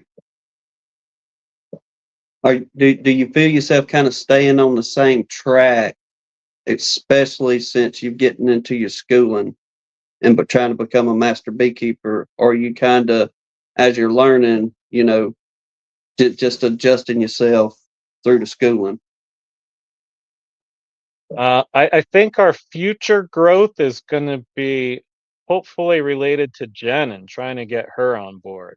So I'm not sure what that's going to look like. It might be looking like trying to get some products like in stores once she gets on board. First is convincing her, and I'm getting there. She's definitely getting tired of working for other people. But as far as growth goes, I think those are gonna be next steps. Definitely wanna continue on the master beekeeping program and keep going on there. I have goals that I'm working on for the state of Colorado, and they're long-term goals for there. But we also have, Jen's parents are in Florida right now, and they're pretty old, and health situations could change any day, and that could change our lives dramatically. And we're prepared for those possibilities as well. So we do have plans for the future here, but we also have like flexible outlets to go in Mhm. other directions if we need to. Yeah, sometimes I need Jen to be my boss, Philip. I have That's what I need. That's why I need spring. I have too much free time and I get stuff done, but sitting around doing nothing and taking naps with my cat, and it's time for me to get back to work. Taking naps with my cat. Clay there. Where do you order your ingredients for your salves and lip balms? It depends. Most of our oils we get from Soper's Choice. Essential oils, a lot of that kind of stuff is on Amazon. Um, Beeswax, for the past couple of years, we've been buying a ton of beeswax from Bob Binney. There's another local beekeeper I've been buying beeswax from as well. Those are my main ingredients.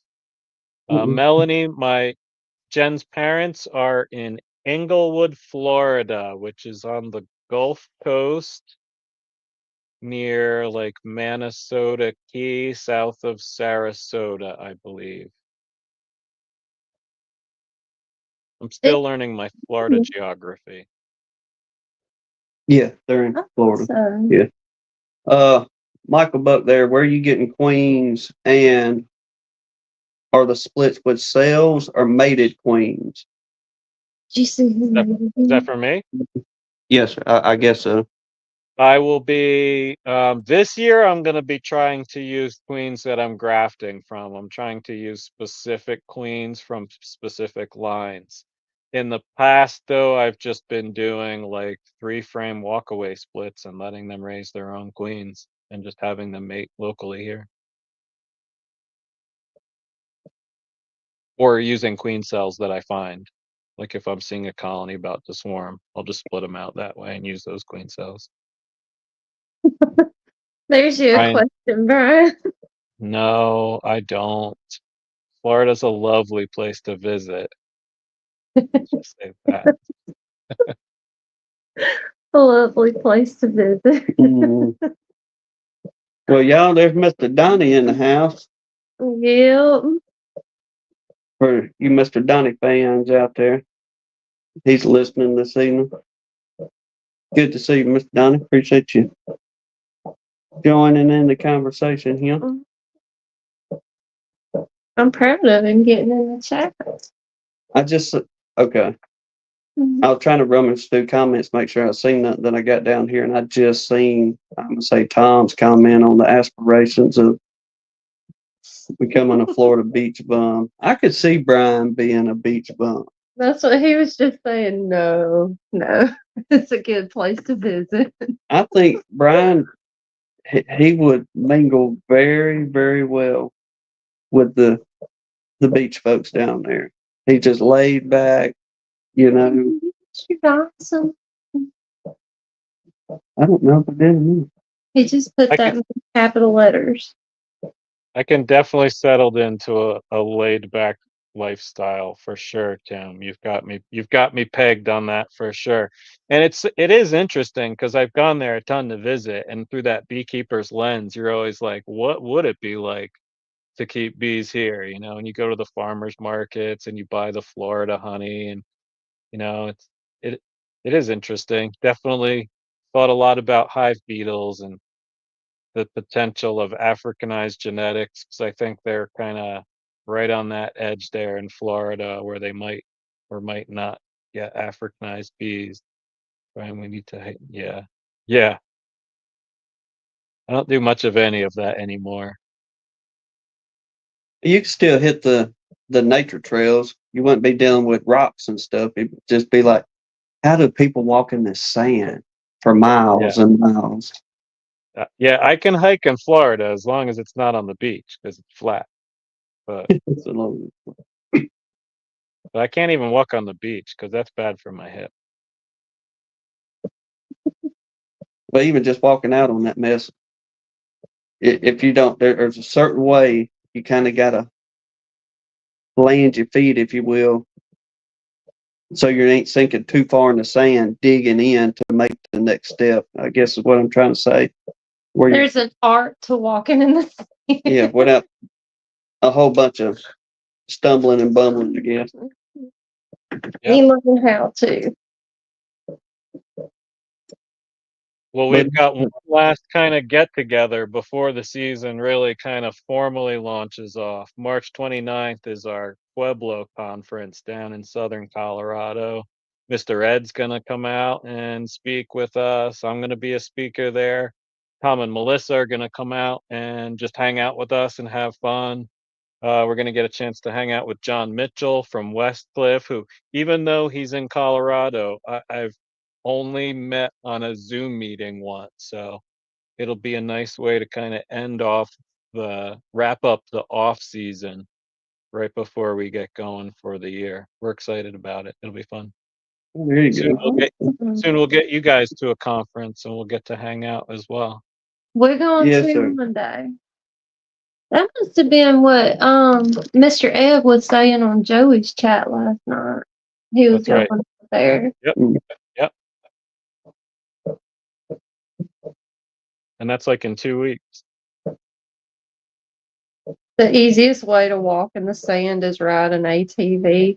They will bury you under the jailhouse down here for Yes. taking anything that somebody could construe as a motorized vehicle anywhere near the sand. If you get in the sand in the public parking lot, they'll take you to jail for it. Hey, I put it like this. Just say you come, say Brian and Jen come down for a bit. Now, this is in Alabama anyway. if y'all come down for a visit and y'all went to Dolphin Island or Gulf Shores, which is our prettiest beaches down here, Orange Beach Dolphin too. Island. Yeah, Dolphin Island. But okay, either way, Gulf of America in Alabama. Say if y'all just picked up a little handful of sand and said, "Boy, this is so pretty. I'd just like to take a little bit of this home with you." They'll bury you under the jailhouse for that too. It is against the law to take If a they catch grain of that sand off the beaches. That's how particular they are about the beaches down here. Literally. That's Alabama law. That's Yep. Alabama law. Yeah. Okay. Well, where Jen's parents live, it's like a 10-minute drive to the beach. Must be like a fossilized shark mecca, because you can walk up and down the beach and pick up shark teeth all day long. Ooh. And that's often what Jen will do. And they're not big ones. Oftentimes they're tiny ones, but you can find them all day long. Now, if you find seashells, sea dollars, anything like that on there, yeah, sand dollars, whatever I just said. But anything like that, yeah, you can pick up and take home. But if you take that sand, that's one thing. There, no, no, no. Well, he said, what about all the sand that sticks to you? I'm not going to say what he said. Well, I'm not sure how to work that one. I guess they do have. Yeah.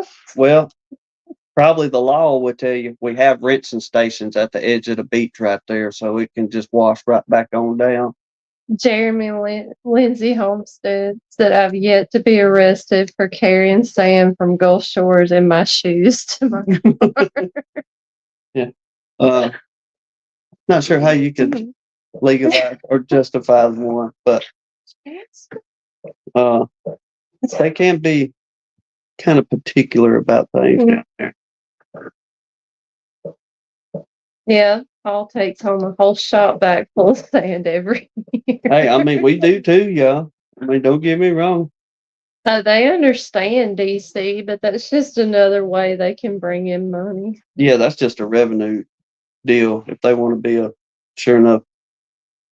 Look, Pain in Mr. the Mark's gonna backside. bring us back around to beekeeping. Go ahead. Brian, what line of bee are you Sure. going to be working on this year and why? Well, I have a couple in mind that I want to graft from. One is a Golden West. Not that it was a very mite colony, but that one colony produced so much honey for me, and comb honey specifically. I just really like how that colony produced. So that's one I'm gonna graft from. I bought a breeder queen from Shabu 2 years ago, and I didn't get it last year because he had the tornado go through his outfit. So last year he sent out an email basically saying you can get your money back and or wait till next year. So I just said I'll wait till next year. So I'm supposed to get that queen sometime in May. That's probably one I'll graft off like at the end of the season. I also have one that I think is one of Mark's VSH ones that I kind of starred out in the solar farm that I might graft off of too. I want to see how they progress. So I have 3 candidates that I'm gonna graft off of this year. Well, look at Mr. Steve Amos comment. That's what I was just gonna ask you if you saw that. He said just heard from a buddy here in North Carolina, and if the state inspector in our area has apparently said that if they find homemade OA sponges and hives, he will fine you $2,500. Good golly moggly. Paul said, Mowgli. wow, those are water sponges to keep the bees hydrated. There you go. That man knows how to get around it. Oh my Lord. What you going? You gonna reach down and taste them there, Inspector Man? He'd probably tell me, no, Mr. Blake, but I'm gonna take them back to my lab and inspect them that way. That'd be our look. Big one. I don't need smart That comment. seems, that just seems like really extreme though. $2,500. We I don't mean, have a state inspector here. It's kind of nice. I mean, Mr. Mike said that guy let his job go to his head. But I mean, the OA sponges, oh, he said homemade OA sponges. Okay.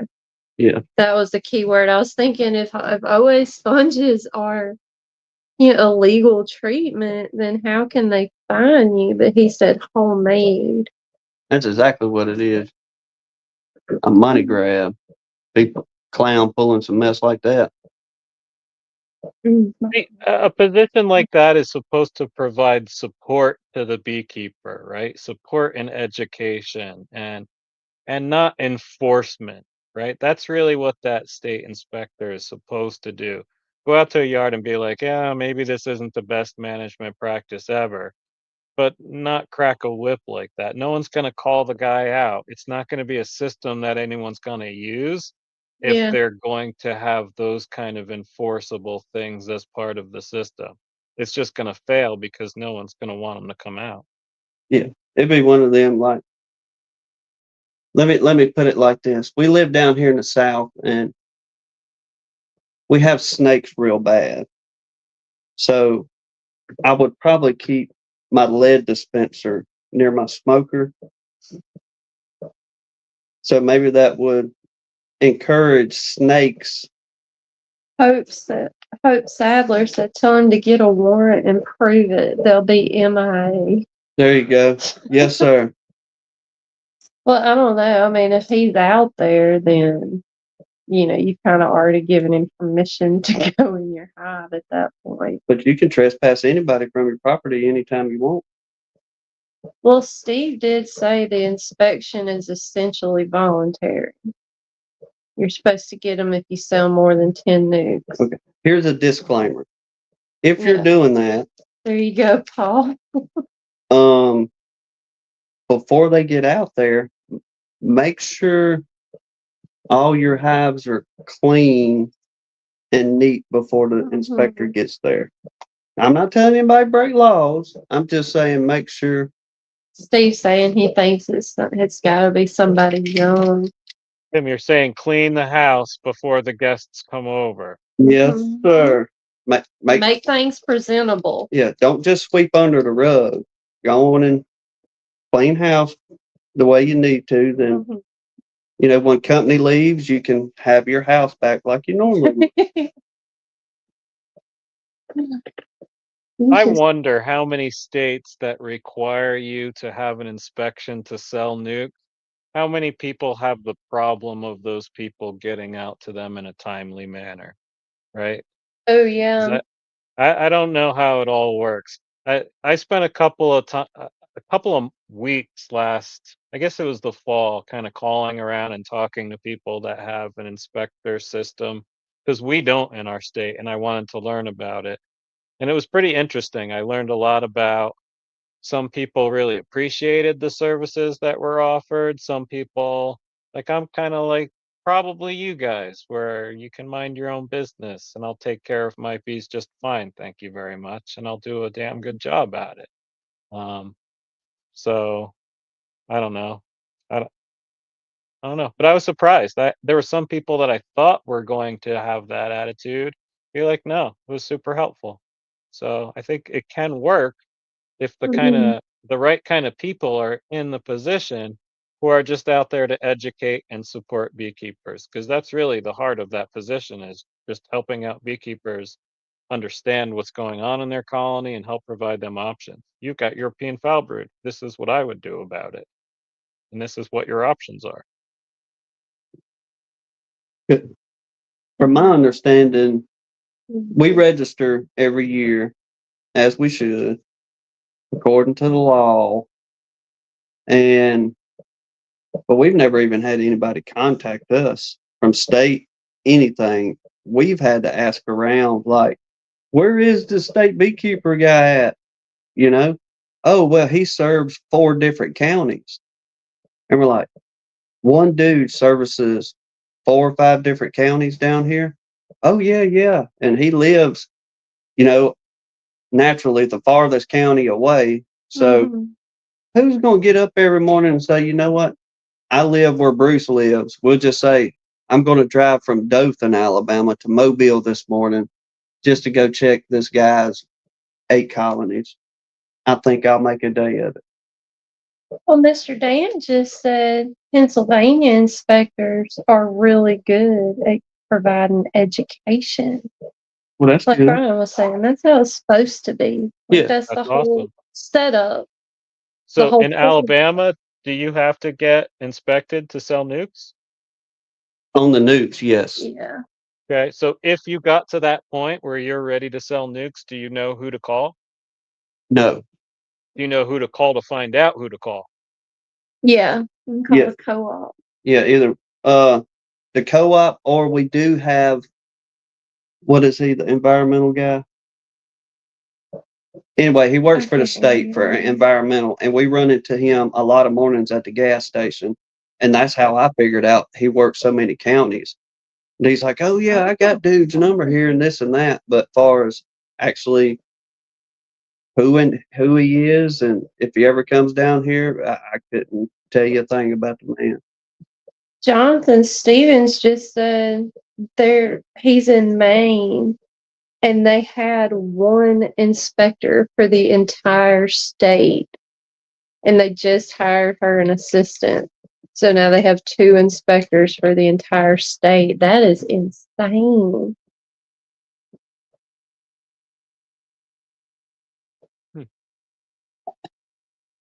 Some ways I can see to make sure people aren't spreading disease, foul brood of any kind, or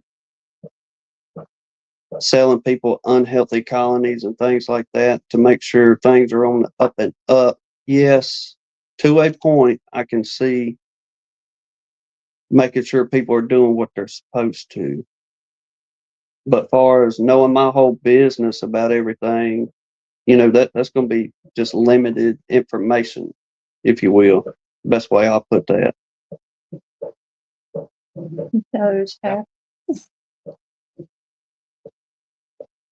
See, Jeremy said we're required in Tennessee to have bees inspected before we can sell nukes. Our inspector in East Tennessee is really helpful at helping you look for any issues. That's awesome. And I've spoken to someone else in Tennessee it's gave me really good feedback on his experience with his inspector as well. Jeremy, my question for you is like, what is that timeline like around getting that inspection to sell nukes? Do you have to call now to get them inspected to sell them in May? What does that look like? Or can you call and is it like a 2-week turnover? What's that timeline like? While we're waiting on him, Larimore said I had a guy last week waiting to buy some old brood comb for a swarm trap. He's in Tennessee. I found out it has to be inspected before shipping out of state. I didn't know empty brood comb had to be inspected. Now I knew, like, if we wanted to sell a nuke in Mississippi or bring one from Mississippi over here, it's supposed to be inspected with live brood. But I didn't know anything on just comb as well if it goes across state line. I think I remember Cayman saying something even about like used equipment in Tennessee and some weird laws around selling, like you couldn't sell used equipment if it didn't have live bees in it or something like that. Okay, Jeremy says, yes, get on the list now, and they get out pretty quick. Awesome. I called in March last year and she was out in April. Okay.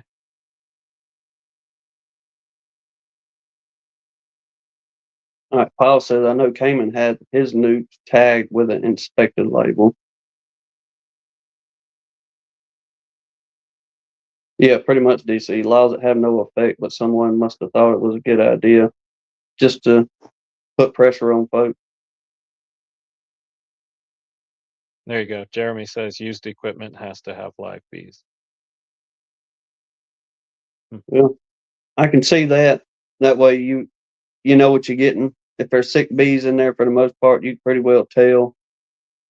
And definitely, you ain't got to be I'll say 99% sure you're not going to be spreading any kind of foul brood with live bees. But I see, once again, to a point on empty stuff, because you don't know who you're buying from, and somebody could be selling you something that could have a bad effect in your yard by somebody just simply wanting to get rid of stuff, whether it was intentional or, they just couldn't keep bees and couldn't, get a grip on it, said, I'm done with this. I'm just going to sell it all. Yeah, anything can happen. A colony that's neglected in someone's backyard, a nuke that comes in from all the nukes that we get here in Colorado, most of them come from California after the almonds. They're split out, they get queens, and once they're mated, they get sold to states like Colorado. So, I mean, there's always something that could end up in your area. And it's a there are pros and cons. I have nowhere to go. If I have American foulbrood, I have no one to call and be like, I need help with this. It's on my own. I can call my buddies that are other beekeepers, but there is no system in place to help me with that. And that's not great. But it is great that I have a lot of independence in what I do, and there aren't people looking over my shoulder, and there aren't these hoops that I have to constantly jump through. I Yeah. would be willing to pay a little bit money to have an inspector service that again was a service that was providing support and education to the beekeepers, but wasn't an enforcement system kind of thing. Um, so you said you pay an annual registration fee, Tim? Is that based on yards or amount of colonies? It's on the amount of colonies. It's Okay, like 0 through 9 is about $10 a year. Then, 10 into 20, it gets, 12, $14 a year, and so on and so forth. On up that's there. that's But not a lot of money. no, I mean, it's fair. And if you can get them to come out, and if you're an individual trying to sell nukes, anything along that line, absolutely have an inspector coming out, and you can say, look, my bees were state inspected. Here's the Yeah, sticker and all yep, this. That makes a great selling point. sure. If you have a cool inspector that comes in, and like everybody's pretty well saying, look, let's educate everybody together, and make a good thing out of this all around. We register because they will replace your bees if you need. Yeah, I got to look into all that too. We do. Mhm. All right. Phillips say no registration fee in Texas, but $100 for a certificate of health. Huh. The other thing that's crazy is you can't buy those EFB, AFB tests anymore. The company that made them isn't making them. So I can't even do an at-home diagnostic for EFB or AFB. How crazy is that? Even if I was a skilled enough beekeeper to know what to look for, I couldn't take out that little kit and do that test to verify it because I can't buy it anymore. And only an inspector can access those quick kits now. I don't even know if they can anymore. The company that's making or that used to make them isn't making them at all. So as Oh, far okay. as I understand, they are no longer able to be purchased unless someone has stockpiled them in their store and they still have a bunch of them left. I had a vet tell me this at a local meeting, so that's my understanding. Based on that, I've also had other people reach out to the company and try to buy them in bulk and she was unable to do so. Uh, let's see. Paul saying pretty well the same in Louisiana. Registration gives you a number. Supposed to be posted on the out yards. Now ours are either supposed to be numbered or have your seal on there somewhere, whether it's burned into or your brand, if you will, burned into it, or pretty well permanent on the boxes so it can't be removed. It's supposed to, but Get back through some of these more real quick. Jeremy saying I even participated in a statewide test for free by allowing the state inspector to inspect 8 of my hives that was queen right. She took samples from each colony and shipped them off to the lab to be tested. Yeah, that sounds like the same thing that Charlie had done. It's like a national bee lab test. I don't reckon so, DC. DC saying so we can't even test for it. What Brian's saying, you can't get the get up to test for it.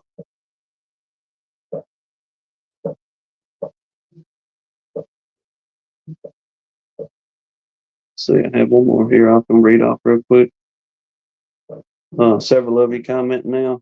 Philip saying requires a certificate of health or an affidavit saying they don't have disease. Mr. Larry, I don't want an inspector, Mr. Larry Gandy. I don't want an inspector bringing me spores from another beekeeper or telling me my business. Yes. Is Dan Weaver in Pennsylvania? Yes, sir. Okay. He has lots of positive things to say about his interactions with his inspector. Oh, wow. So it covers 6 counties. She is supposed to check in at least every 2 years. She is great. Love when she checks in my hives, $10 every year. What I'm talking about. DC ain't moving to Texas. I wonder if that $10 is like all those little fees like that are paying for all of their salaries. I wonder where all that money comes from to fund those positions. That's my overall question. Like, is some of it state or federal funded, or does all of it come out of the beekeepers' pockets? That's what happened in Colorado. The state essentially put it on the Colorado beekeepers and said, we're not going to fund this anymore. If you want an inspection program, you have to fund it. To which Colorado beekeepers said, no, thank you. So since I think 1989, we haven't had any sort of inspection program out here. Mr. Dan says she's been great. Michael Buck. Michael, yeah, you up there in North Alabama, ain't you? Up there. Well, Mr. Mike's on one side of North Alabama, and I think Michael. No, I may be thinking about Pike. I think you Is in North Alabama. But well, y'all. Yeah. We have thought turned. we were gonna end early tonight. I know it, Brian. Come on along. Thank you. You saved the show, Brian. Well, it's good seeing you both. I haven't talked to you in a while. Yeah. I hope y'all have a good season like it's shaping up to be. We're hoping on it. And that's what I guess that's how I want to end tonight. If people did well with their bees, there are people that had a really tough winter. Make sure you help out those folks around you. Because you know that beekeeping community, that local beekeeping community is really important. So if you're bee rich, if you've had a good winter, help out the folks that have been struggling, share what you've got with them, and then we'll all have a great year. Absolutely. That's the only way we can do good in this business. It's helping each other along. That's right. Yes. But look, before I go, and I know I told Mr. Dan Weaver, I will tell this before I go, and we've held this to the end. But this is just railroading. We derailing now. In his head. No. Okay, yeah. She believed me. No, I did not. She believed me. No. It's crawfish season down here. All right. Okay. So we're seeing that Louisiana crawfish truck over here in Alabama dropping off just tons of them mud bugs. Alabama makes crawfish too, yeah. Well, Louisiana, it's the only place. Well, I mean, we do get a lot from Louisiana.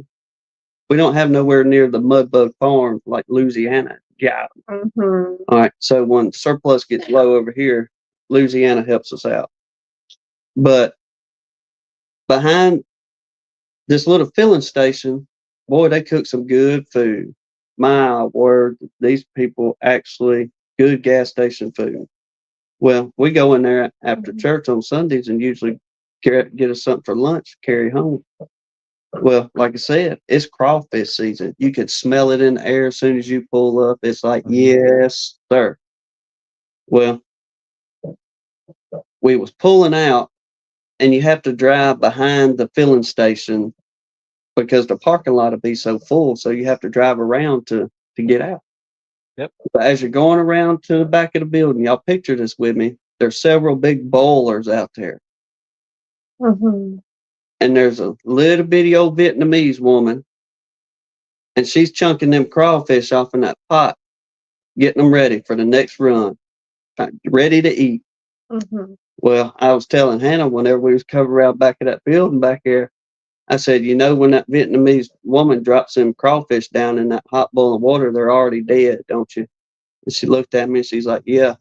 I said, you know how she has to take a little bitty baseball bat, a miniature one about yay big, Mm-hmm. and she has to hit every one of them crawfish in the head, then throw them in the bucket. Hit them in the Y'all head, throw really them in the think bucket. I believe that? Like he thinks I believe that? She tuned into it pretty good. No, I did not. And I absolutely did not. I looked at him like he had Shrek ears popping out the side of his head. Hey, we love them too, Jeremy. Them babies is good, and that woman can cook. That's why Oh, they can boil some crawfish now. Oh, well, all their food. But I mean, it's like crawfish and corn cobs and potatoes and sausage. Like it's the real deal. It's just about like you going to a Cajun's house to eat crawfish. I mean, they do it right, but their other food is wonderful as well. That's why we say. Is that? Huh? There we go, some blurry. My wife is Vietnamese and she loves crawfish. Yeah, buddy. I don't know anybody that's had like good crawfish that didn't like them. A lot of people don't want to eat them because it's so much work for such a little bit of meat, but it's good stuff. Oh yeah, get you 10 pounds of them babies and get after it. How to prepare the mullet we were catching for bait. Hey, and listen to them now. Like I say, them Vietnamese woman can cook. Her daughter. We eat everything. What else? I mean, that woman still have stuffed bell pepper up there, chicken enchiladas. I mean, fried pork chop. Yes, they make really good food. They've been on YouTube before as one of the, I guess, a good filling station to eat. I had to look it up and find old Rocky on there, but yeah, it's really good. I've never eaten enough to get full. Well, we'll get you down here and get you full on some of them things, Mr. Mike, when it's season. And they now I'm hungry. I'm gonna go eat dinner, folks. Thank you, brother. With that ending, good seeing you all. I'm gonna go get some dinner because ice cream wasn't really enough. There you go. Thank you much, Brian. Good seeing you, folks. Take care. You too. Take care. He said I didn't get this big by accident.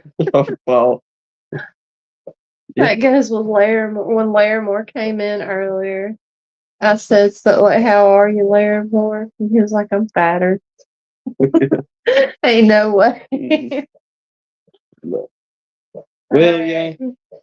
We stayed up late tonight, y'all. We did. We appreciate everybody riding it out with us. Hope y'all got some good info out of it. Brian is he saved the night. Yes. Way to give up an hour ago if Brian hadn't come on. Oh yeah. Yeah, man's full of good information and definitely leads you on the right path of what to do. And once again, I like his attitude about it. Let's just help each other get along in this beekeeping. Larry, we will surely be praying for you tomorrow. Yes, sir, indeed. We pray for all y'all all the time, but we'll say a special prayer for you tomorrow. We do pray for each of y'all in here. We probably drive Jesus up the wall if y'all want to know the truth about it. But till then, God bless you. Lord willing, we'll see y'all next time. Hope y'all have a good week. Y'all take care. You gotta hit the button. Well, I give an old salute. There. Well, guess that's it for today. See you next time at Gunline Bees.